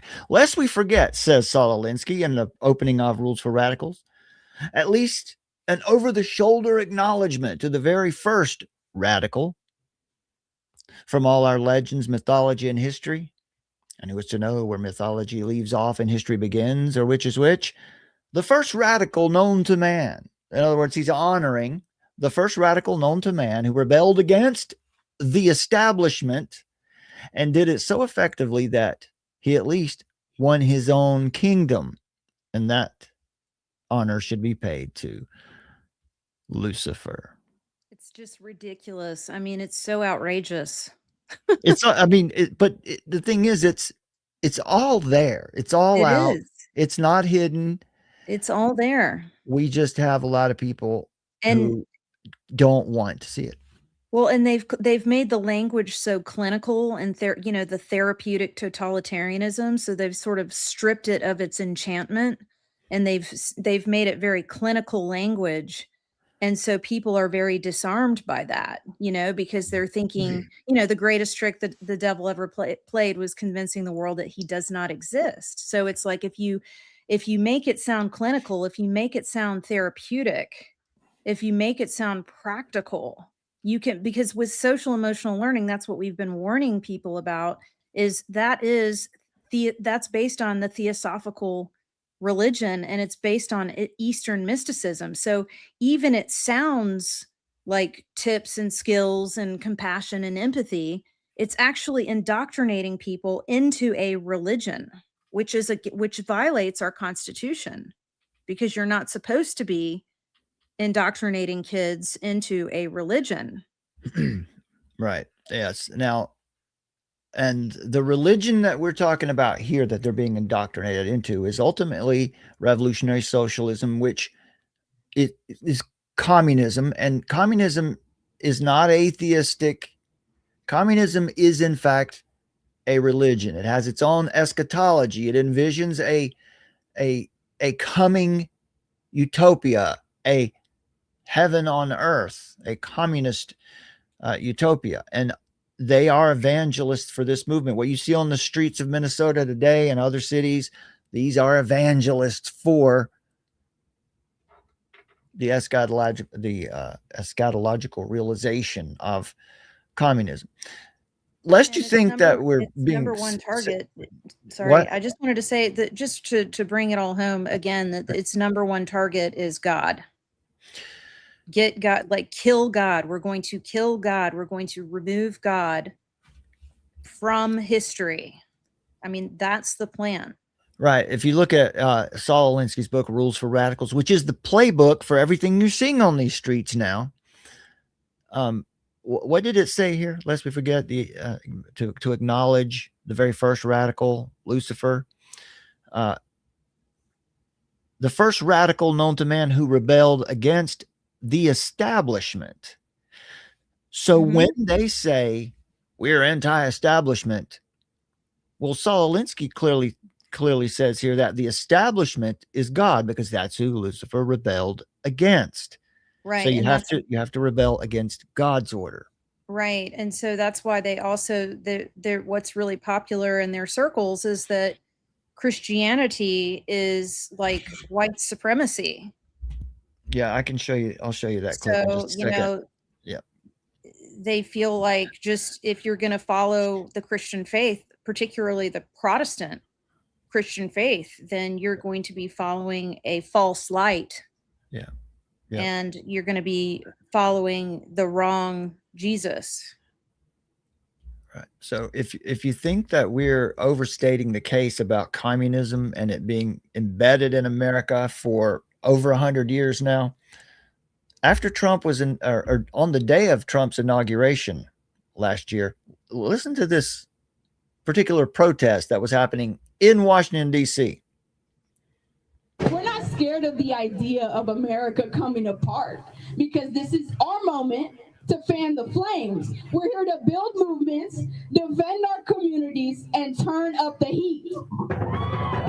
So we're building a united front of everybody that has a bone to pick with Wall Street. And we're trying to build a new communist party as a weapon of the working class to bring the monopoly capitalists all the way down. Well, I mean, there you go. That's fairly plainly stated. In Virginia, last November, Abigail Spanberger was elected. On her first day in office, she did a couple, maybe several, I don't know, maybe it was one executive order, but she, through executive order, I don't have the list here for you now, but one after one. For example, we're going to get rid of the minimum sentences for violent offenders so they can be in jail less time, make it easier for them to get out of jail. Mandatory sentencing. Right. Reduce or getting rid of mandatory sentencing. And the reason that mandatory sentencing became a thing was because you had judges who, leftists, who didn't want to, they might see, well, I'm going to let this guy go, or I'm not going to give him the 20 years he deserves for this manslaughter. We'll give him 3 to 5 or something. Because they want to create chaos. I mean, they literally do things to create so that the system will be overwhelmed. Right. And the other way that creates chaos, part of her executive order, also making it harder to own firearms while trying to restore the rights to these violent criminals quicker. In other words, all of it basically made things easier on criminals, made things more difficult on law-abiding citizens to defend themselves, while also tearing down the economy in Virginia. Virginia is largely a tourist state. Virginia is for lovers, right? That's what they say. Right. So you just have to remember that we are really, I mean, it's true when they say that they're at war with us, we are at war with them too, because they literally believe that they've got this superior moral high ground over us, and they believe that they have every right to destabilize our way of life and our society, and they're not going to stop. So they put those policies in place so that they can wreak havoc and exhaust our resources and the demoralization and the destabilization. So it's all about the liberating tolerance. Herbert Marcuse, liberating tolerance, repressive tolerance. Anything that is conservative, they want to suppress it. Anything that is liberating from the conservative or Christian values, or what would be one man and one female, any of these traditional values that we've held for hundreds of years, you know, they want to do anything to disrupt that. So all right. We got to hurry and get out of here. We're over 2 hours here. I wanted to show you this piece about that grounds what you're saying there. Destabilization, right? Creating the circumstances for chaos. Let's take a look at, you remember what Zoran Mamdani said in his inauguration speech, is that we need to move away from this idea of rugged individualism, right? Settlers founded America. We need to move away from that idea and move into this warm collectivism. Well, let's see what this warm collectivism looks like in New York City. Everything Summer just said will be supported right here. That our civilization is in serious decline. Have a look at this footage from the subway in New York City, where a man in the white jacket and black leggings is rampaging on a train. Looks like there are plenty. So before this gets into the point, what would you see in a strong society? You'd see brave men who would, now, of course, the breakdown of the family creates the circumstances that there are a lot of females traveling around alone, vulnerable, especially in a place like this. But even still, you would expect to see brave, honorable men. What happens here? Plenty of able-bodied men around watching. He targets a woman, sits next to her, and begins to assault her. What do you think happened next? Did the men on the train step in and protect? So he's got a hold of her hair there. Now, she's not with him. He has a hold of her hair, and he's not letting go. Protect this woman from a violent thug? Did someone bother yelling at him to stop, to show there was more of them than him? Well, no. The cowards watched as the terrified woman begged for help.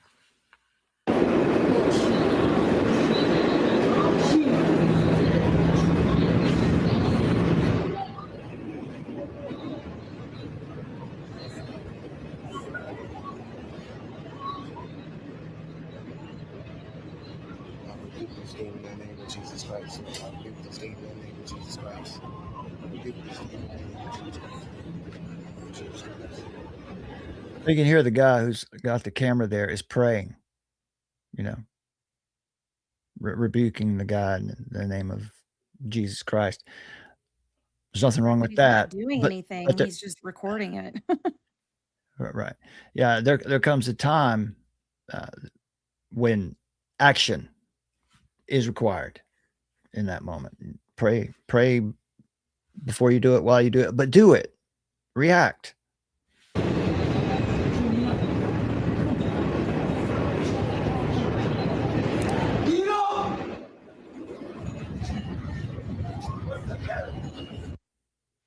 You saw her there say, somebody please help me. But nobody stepped in. Nobody was interested beyond filming the ordeal. Now, thankfully, that woman was okay and the assault did not end in her being grievously injured. The maniac went on to kick windows and terrify more passengers. But what does it say about society that not a single man stepped in to help? Warm collectivism, of course, right? I'll leave you with this last bit here. I want you know what has been ingrained into these to the minds of these people.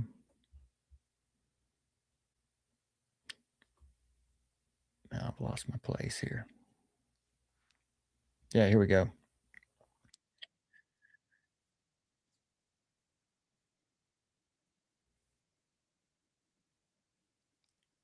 I'm going to skip Ellen DeGeneres. I'm going to move right into right here. Escape deportation, they're devoting a whole day to a walkout. This is a campaign headed by actress Frances Fisher. She's as mad as hell. I'm as mad as hell and I'm not gonna take it anymore. On January 20th, we are walking out to free America. And walking in to remove the regime. We're walking out of work, walking out of school. We're walking out of anywhere and everywhere. Because it's past time that we stop cooperating with fascism. It all sounds Fascism, right? And here, let me just play you the big one here. We got to go to 7 minutes. Now listen to this idea here. serious mental health issues. And here's further proof of that theory. This woman, I think, doesn't just need a straitjacket. I think she needs a jail cell. You can just kill ICE agents. You know that? You can just kill them. You don't have to hold your phone in their face and ask people when their birthday is and ask people what their name is and then try to find wherever they end up in Los Angeles. You can kill them. This isn't about social media clout anymore. This isn't about video. This isn't about the phone. This is about get a gun and start killing ICE agents. They are deputized corrections officers. Kill them. Now, while Hollywood continues to... There you go. There's an idea. Right. And in the same sense, I get to Don Lemon here. Remove a tyrant from office. It's not an option. It's their sworn duty. So at 3 p.m., we'll start walking into local congressional offices to demand impeachment and removal. We are peacefully demanding that our representatives file their own articles of impeachment Against Trump and senior Trump officials. And we are demanding that they force a vote. Donald Trump has committed tyranny and obstruction of justice. And turning ICE into a paramilitary force is an act of treason. On January 20th, we are telling our congressional officials that it is their duty right now to impeach, convict, and remove. Impeach, convict, and remove. Impeach, convict, and remove. Yep, what they're talking about there is a peaceful coup, an insurrection. That's right. That is an insurrection. Now, on to Lemon. He's going to tell you here that terrorizing children is necessary. This is the clip of him in the church. We could probably skip it. Here, but again, careful. It's very slippery right here. Yeah. It's uncomfortable and traumatic for the people here, but that's what really, careful, please, really slippery. Uncomfortable and traumatic here for these people, but we're going to do it anyway because our cause is morally superior. Not kidding.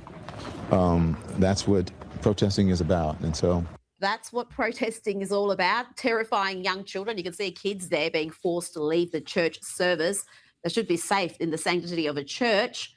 This is your idea of a righteous protest, a terrified child there being comforted by adults. I mean, what sort of an absolute callous clown is Don Lemon? And if you think he's taken any accountability for his part in this activism, you'd be wrong. Apparently, anyone upset must be a white supremacist. And there's a certain degree of entitlement. I think people who Okay, Summer, a moment ago you said this, right? You said that it's white supremacy to be a conservative, to believe in the values that were established here by the settlers who created a society, particularly around their common religion. Well, that's, you said it a moment ago, you pointed that out very well. They consider that to be white supremacy. I want you to listen to what Don Lemon says here about his version of Christianity and what he believes that all the other Christians, or the Christians in that particular church, are. In the religious groups like that. It's not the type of Christianity that I practice, but I think that they're entitled, and that entitlement comes from a supremacy, a white supremacy. And they think that this country was built for them, that it is a Christian country, when actually we left England because we wanted religious freedom. It's religious. Summer, I think you're very well qualified to comment on that, right? He said, this is not a Christian nation, right? We came from England but for religious liberty. What, religious liberty? No, But for that's what kind just of religious liberty? It was that to is be able, revisionist history. That is revisionist history. We well, were remember founded how on when we started the show out, the theme was partial and half truths are far more poisonous and dangerous than just outright lies. There is an element of truth in what he's saying. Yes, it was about religious liberty, but what he means is that all religions are equal. I can practice it however I like because they're all true. That is not what they came for. Go ahead. We were seeking the freedom to believe as sola scriptura, as Protestants, because we didn't want Rome telling us that we had to worship Mother Mary and do all the crazy stuff that the Roman Catholic Church does. And particularly the ones who came from England, Scotland, Holland, and France were coming because, in UK particularly, the Church of England had become so tyrannical itself, not allowing anyone to preach without a license, John Bunyan, and so this is again, it's telling the truth falsely and being right wrongly, which is one of their best tactics, and that's what the devil does. He does word salad. So he says things, and then if you say something enough times, people believe it. You know, they're like, oh, that must be how it happened. But if you studied history, it is factual that our nation was founded on Christianity, on Christian principles. Our whole system of law is biblical. It's based off of the Bible.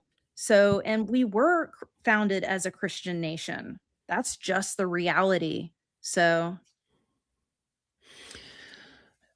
that's right. And just, to indicate to you some more of the what you see going on, the show is called Operation Dark Minnesota. And let's see, I'll show you. Why is it dark? Well, I mean, look at what's going on here. This is Lee Fink. This is a man who is, you can't see him,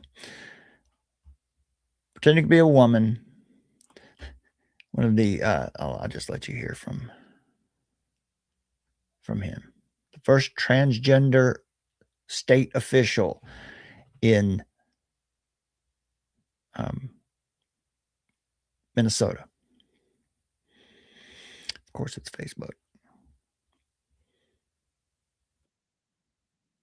Yeah, religious liberty was never meant to secularize the nation.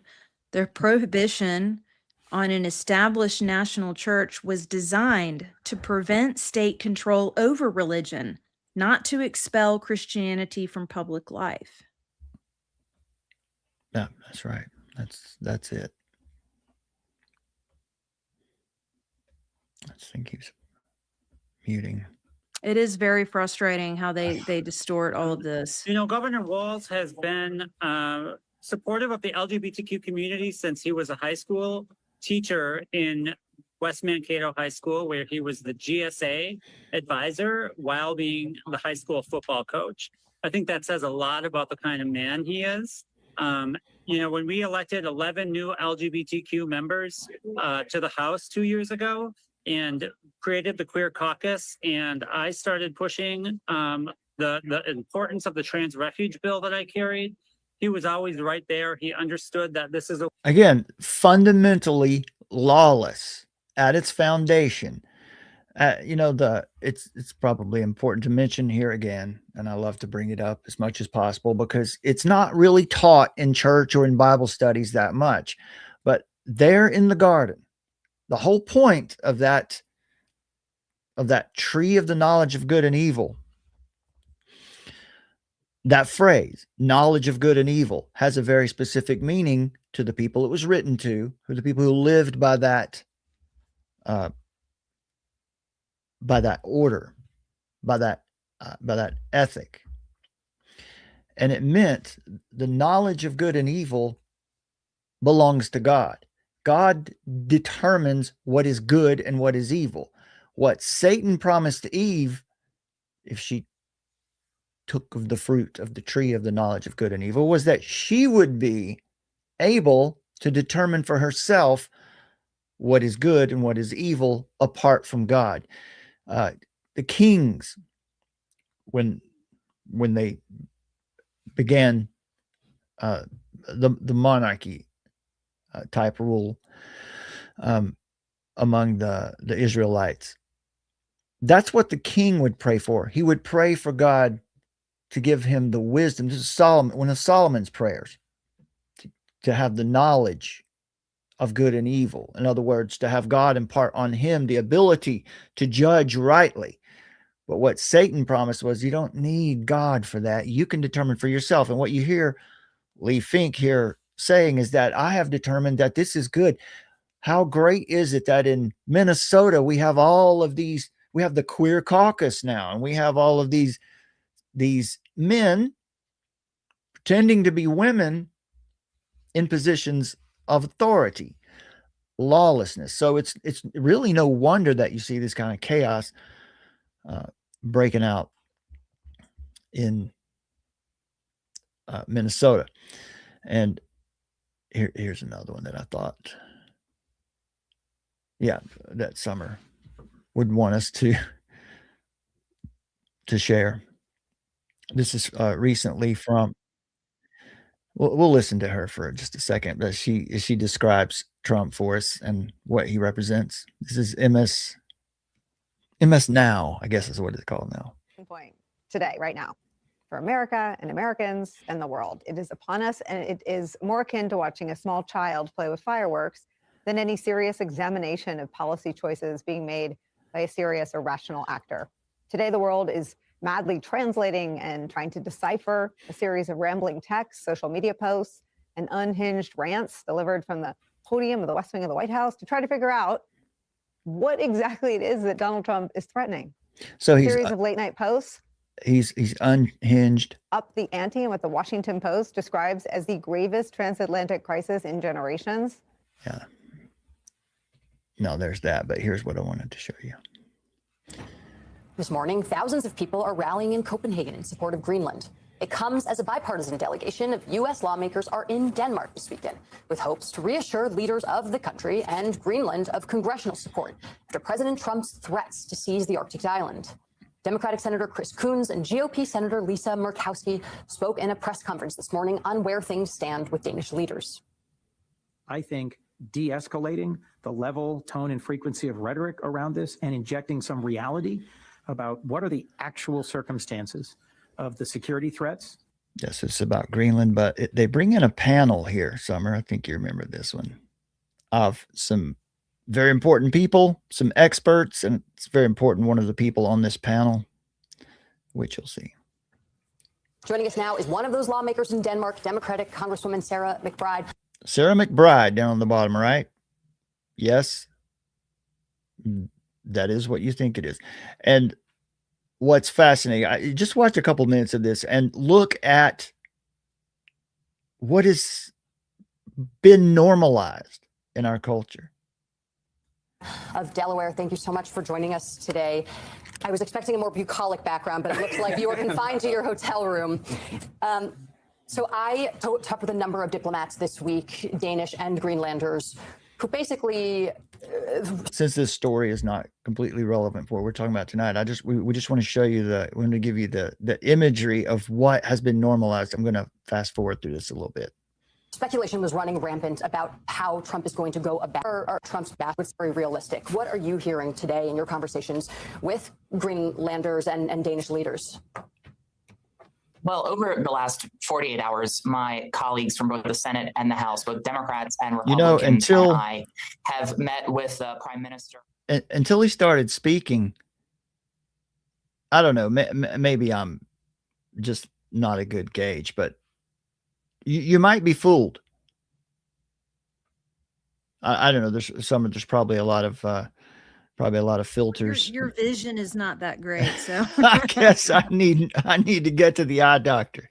Yeah, I think it's time to go to the eye doctor again. But so is this not shocking though? I mean, it's just normalized. Hey, by the way, we got some experts here, and one of them shows up in Minneapolis leadership as well. Oh, and that's what we just saw out of Lee Finka, who was just exalting this idea that there are men pretending to be women in government, more men pretending to be women in government, and it switched over to this other gentleman here. We'll get a little, which is I think you can see what was going on here, right? I mean, look, just on the screen right now. I mean, what in the world are we looking at here? We got the painted nails and the very feminine, I guess. Let's hear him speak. Our colleague Vaughn Hilliard, the senior White House reporter for MS Now, asked President Trump about this on Friday. Let's play that. So, yeah, I'm going to hear all that. But, on the right, we have a man who wants to live as a woman. On the left, we have a man who wants to present as a man, but wants to, wants to accentuate his feminine qualities, wants to paint his nails for you, and whatever else is going on here. Do we have time? Do we have time possibly for Walter Hudson's video? We have time for whatever you like, I think. What is it in the show holder? It's in Reality of Rights versus Slogans and Spin. Oh, it's in the okay. In I need Substack. to get over to the articles anyway. Before I jump into the articles, let me just show everyone this article from The Atlantic earlier this week. There you go. This is about we'll break this article down for you in another show. But MAGA Jesus is not the real Jesus. It's by Peter Wenner. Trump is causing incalculable damage to the Christian faith, yet most evangelicals will never break with him. So the version of Christianity that he is defending here is the same version of Christianity that Don Lemon was describing that he practices earlier, because he rejects that version, which is white supremacist. And that's what this article really goes on to say, is that once again, now I have to say, in the article, I've read 2 or 3 of Peter Wenner's articles now, and he always, somewhere deep in the article, he buries it.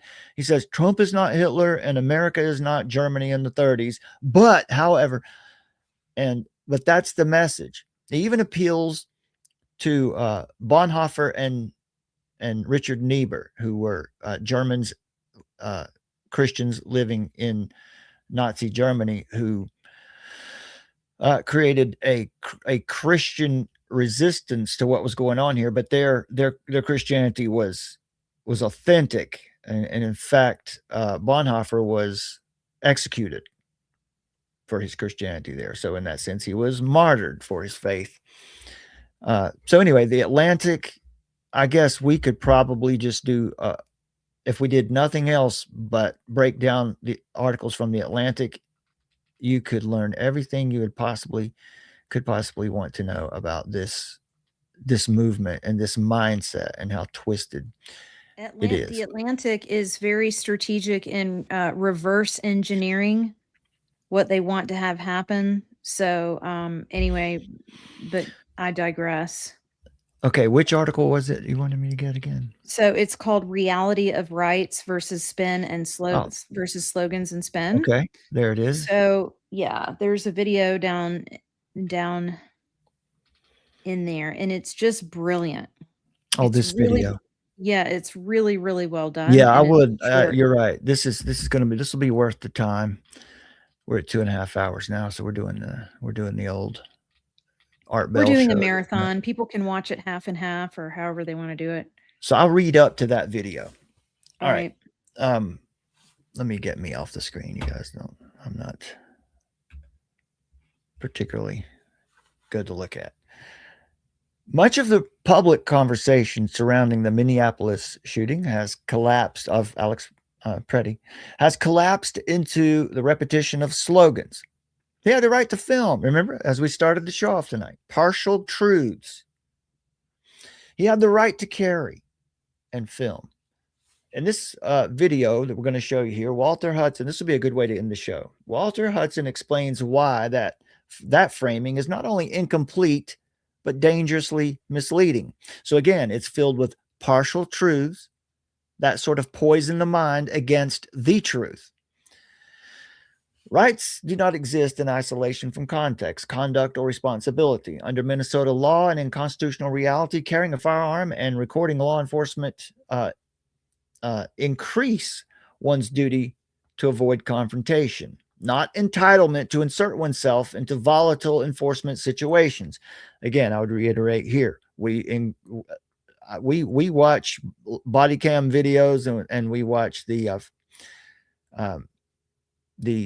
auditors, people who are Second Amendment auditors and First Amendment auditors who go around and video law enforcement just, to keep them honest.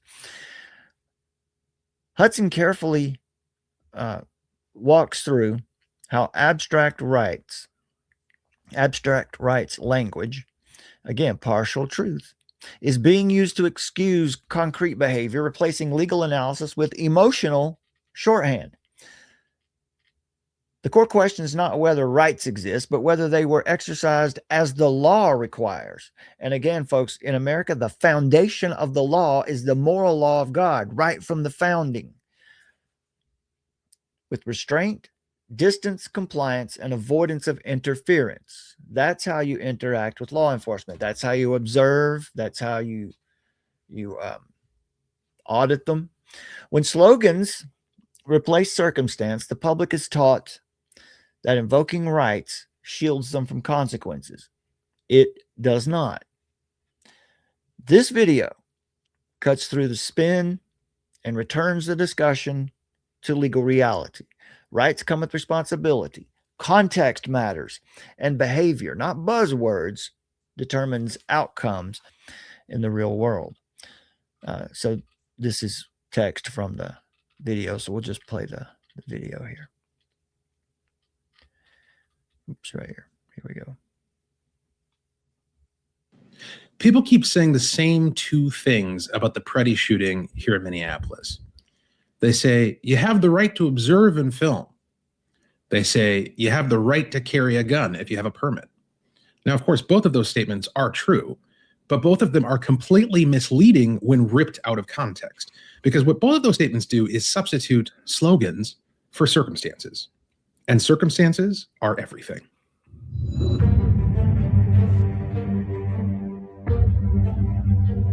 Let's start with the gun.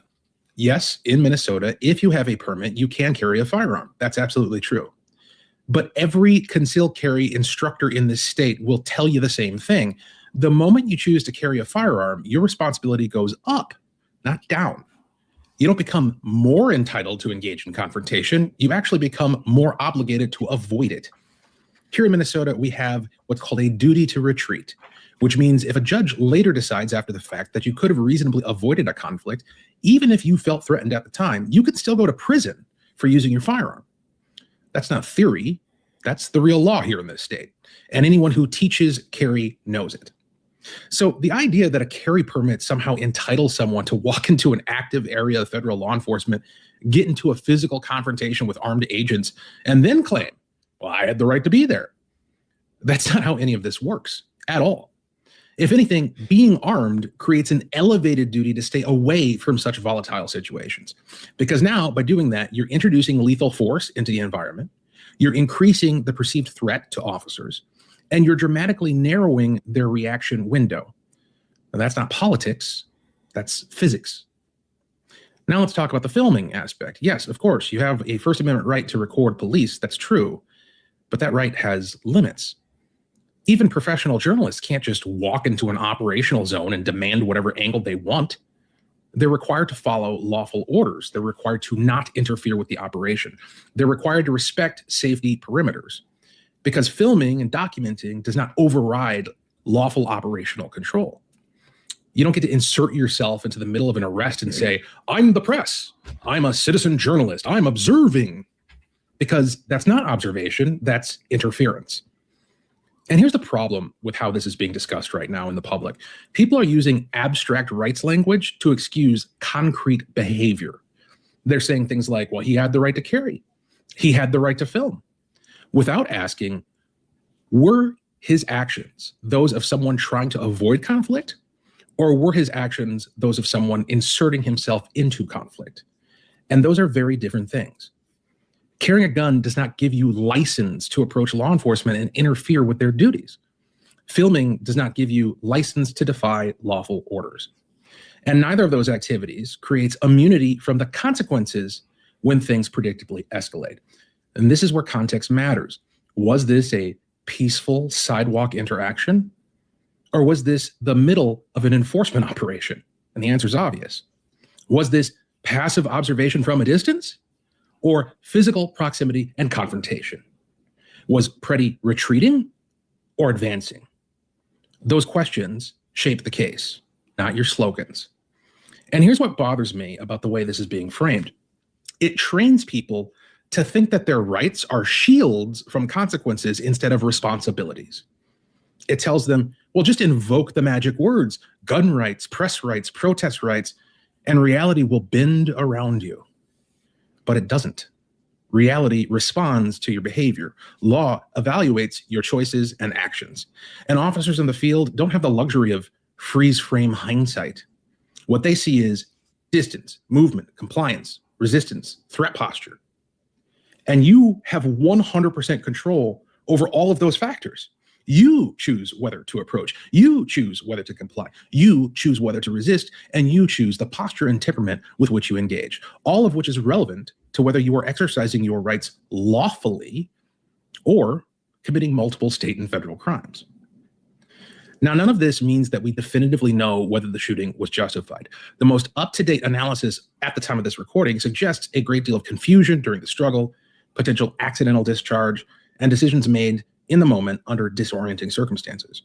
Investigators will determine all of that. What we do know is that the standard for deploying lethal force is not correctly believing that you're under imminent threat, but reasonably believing that you are. So even if this turns out to be a mistake to one degree or another, it likely won't turn out to be a crime committed by the officers involved. And that's because that's the way it should be, because these officers and all officers must make split-second decisions in chaotic circumstances, which are created by the subjects they interact with. Before we finish this up, Summer, you and I were watching a video before we did the show tonight. I think we were watching that together.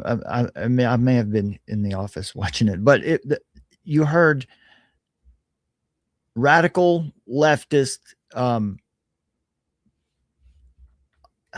celebrities saying that when we're back in power, and we will be, we are going after these ICE agents to prosecute them for murder. Now, they can say that all they want, that this still has to play out in a court of law. And for the most part, when we have trials in America, for the most part, you know, the truth does win out there. Not always. Depends on if you've got a good judge, depends on if you got a good attorney. Sometimes circumstances work against you, but They're saying these things already. They're going to bring these people to justice when justice has already been done. Anything to add there, Summer, before I finish this video out? Go ahead. Okay. Their decision to fire never would have been made if Frey had maintained appropriate distance, not charged forward, complied with lawful orders, stopped resisting, and not maintained a threatening posture. He made those choices, which led to the officers making theirs. So the conversation becomes dishonest if it only asks, did Frey have the right to do X? Instead of asking, did Frey act in a way that someone with those rights is expected to act under the law? Because rights without responsibility aren't liberty, they're license for chaos. And when chaos meets armed law enforcement, people are likely to die. If you want to carry, you must avoid confrontation. If you want to film, you must avoid interference with lawful operations. If you want to protest, you must avoid impediment. Those aren't my political opinions. Those are the laws of our land. Amen. That is, Amen. excuse me, that is very well said. I thought that was really clarifying. And I just that the founders understood liberty as ordered liberty and freedom exercised within law, reason, and responsibility. Rights were secured to preserve peace, justice, and the common good, not to justify reckless confrontation or the disruption of lawful authority. So when rights are severed from duty, they cease to protect liberty and instead become tools of disorder or chaos. And so liberty without responsibility is not freedom, it is license. And when license collides with armed law enforcement, the result is not justice, but tragedy. And those are the key. It's like the people for generations now who are coming from that woke camp of thought have literally been radicalized to be triggered and to have a certain reaction toward our legal system, toward the status quo, what was traditionally the status quo, right? That's right. Yeah, that's the rest of that article, folks. You need to check that out because the Summer was sharing with you from the bottom of that article. I thought I might like to end this one with.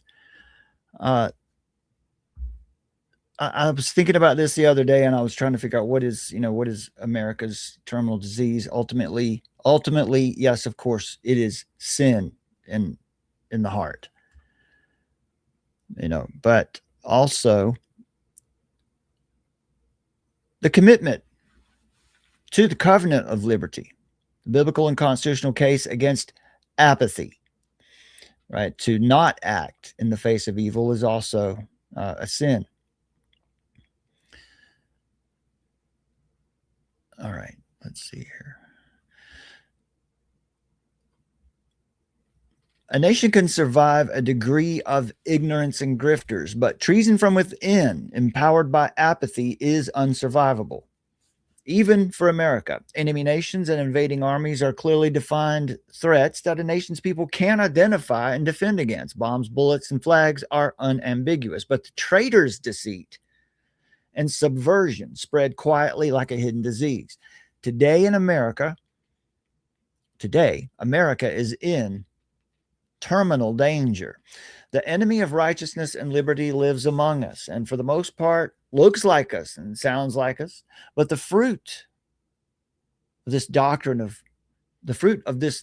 is poison, sabotaging the pillars of ordered liberty and bringing shame on the national identity so that it can no longer resist.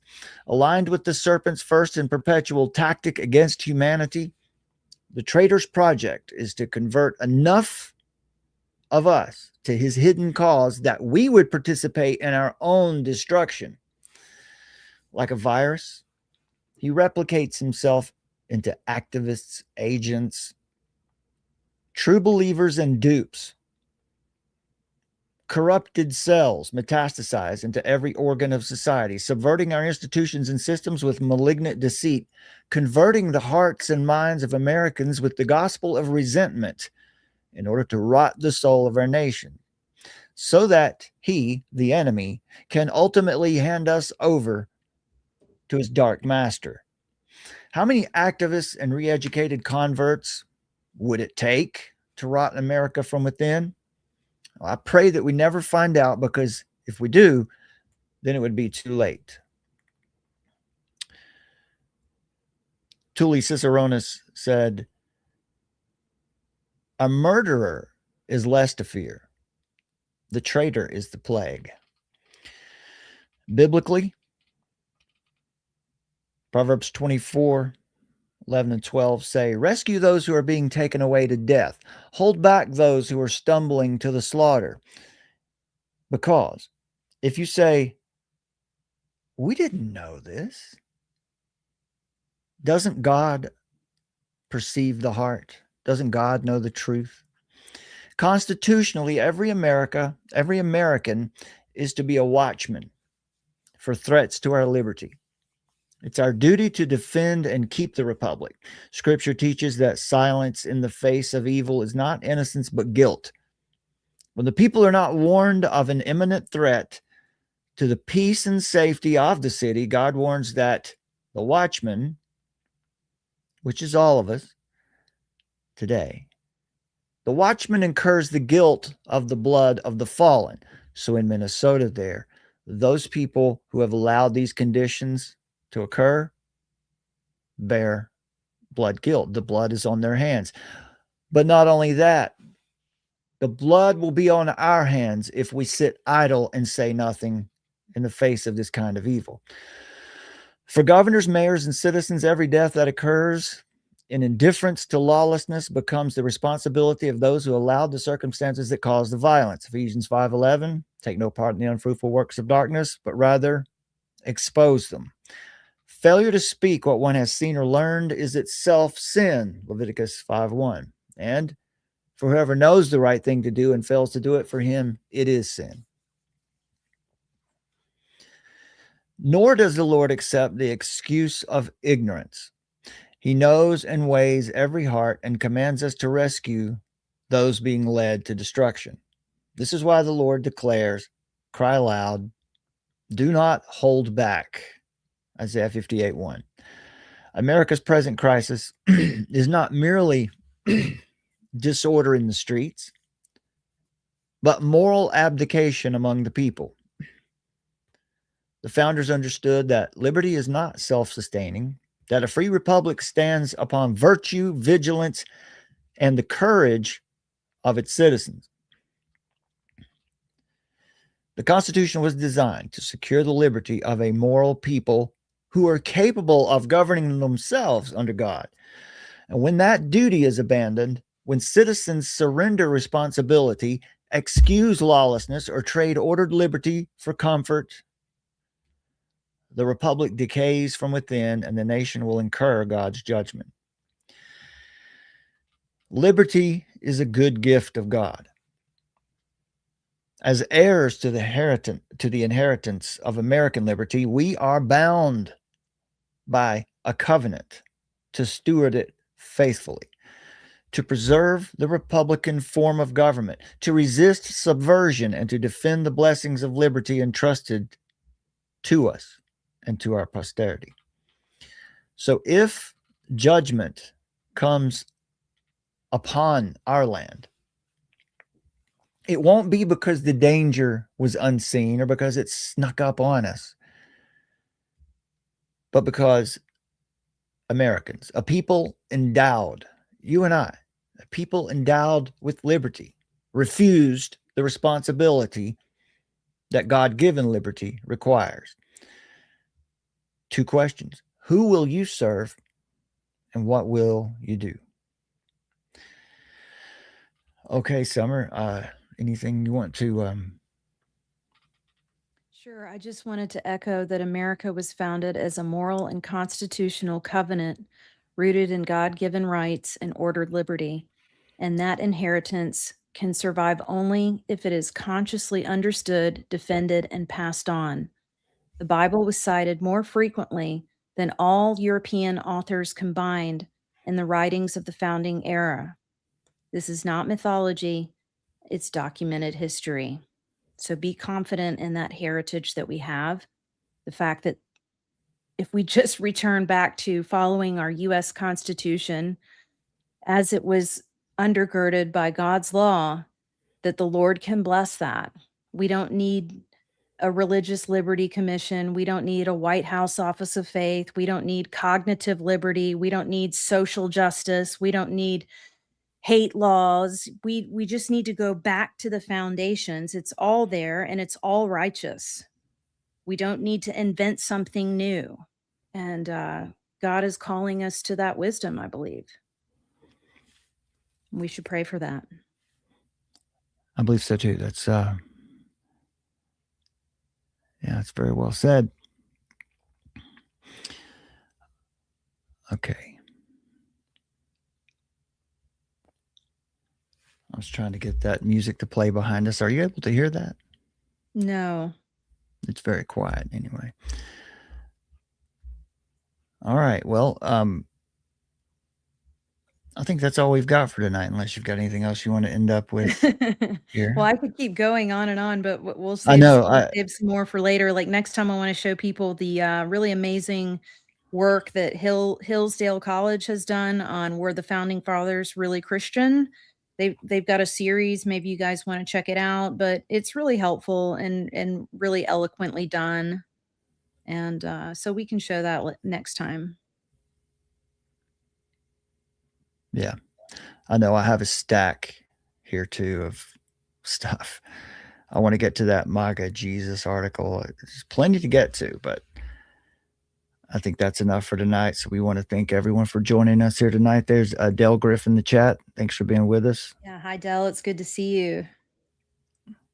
Mark in the room says Spiritual Zionist principles on America. Yeah, Spiritual Principles is with us tonight. Dell Griff, yeah, Spiritual Principles. Who else? Yeah, Joseph Powell. Joe Powell in the Thanks house. for being there. Six String Soldier. Crystal. Yeah, thanks for being with us, Crystal. There's Six String Soldier's comment earlier. Well, guys, we really don't have anything to fear except God. Yeah. And so serve him. Choose this day who you'll serve. So we hope this has been encouraging for you tonight, my friends. And we want to encourage you to join us again next time. If you can support Armor of Truth, you can find links to do that under this video. Go to our Substack. There's plenty of ways to support us there. That's one of our primary outlets now. We're going to start streaming live to Substack exclusively here and there. We're having trouble streaming out there with our other platforms. Currently, we're streaming live on Rumble and on YouTube. Also, download the Armor of Truth mobile app. Ultimately, when we get enough people there, we're going to start doing more. We could do live streams there now as well, but you will find exclusive content and Bible studies over there right now, and you'll get updates. You'll get a push notification to your phone whenever and wherever we go live if you download the Armor of Truth mobile app and then enable your notifications for that app. You'll know whenever we put it, whenever we go live somewhere. You can also read all of our Substack articles there. Maybe if you don't want to join Substack or for some reason, you can find all of those articles right there on the Armor of Truth mobile app. And if you can support us, every donation, every gift makes a difference of any amount.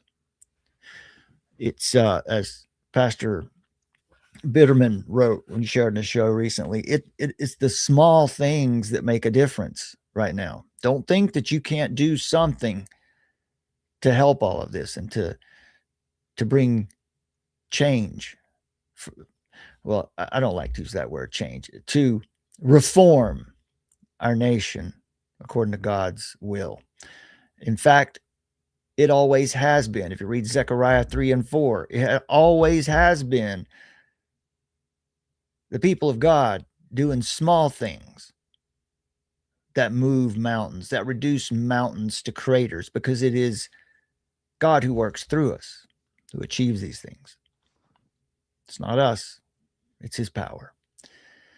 So if the nation will be restored and ordered liberty will be restored, and the only nation that has existed with this kind of liberty and protection, particularly for protection of the gospel, for missionary work and evangelism around the world, if it's going to be saved, it will only be saved through a revival of God's people, understanding the gift of the covenant of liberty that we have, and that it is our duty as stewards to be found faithful of it.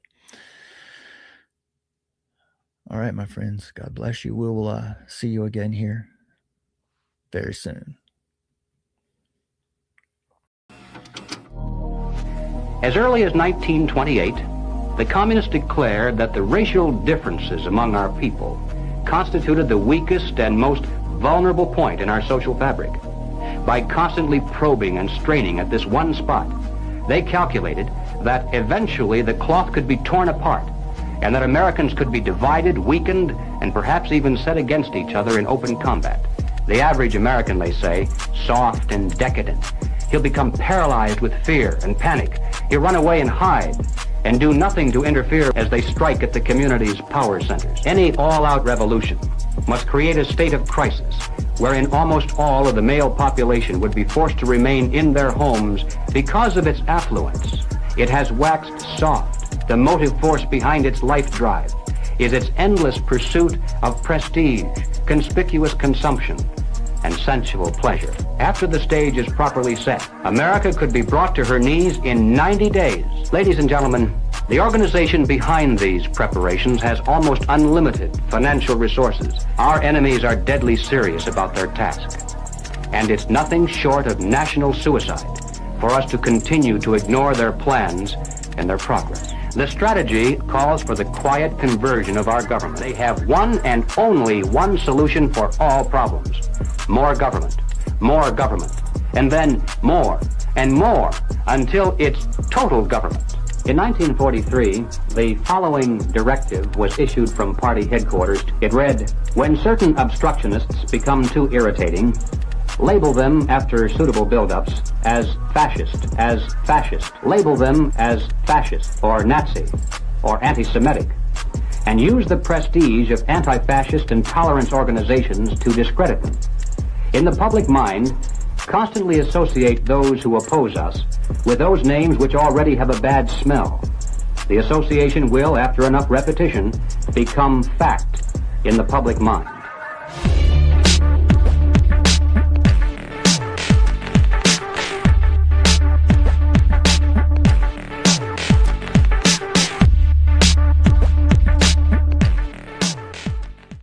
Because I don't hate anybody. And I want to see every single solitary person on this earth. I want to see their souls saved. Every single solitary person. And each and every one of us that calls ourselves a Christian should pray vehemently for their souls, that we would see them in heaven and forget about all this when we get up there.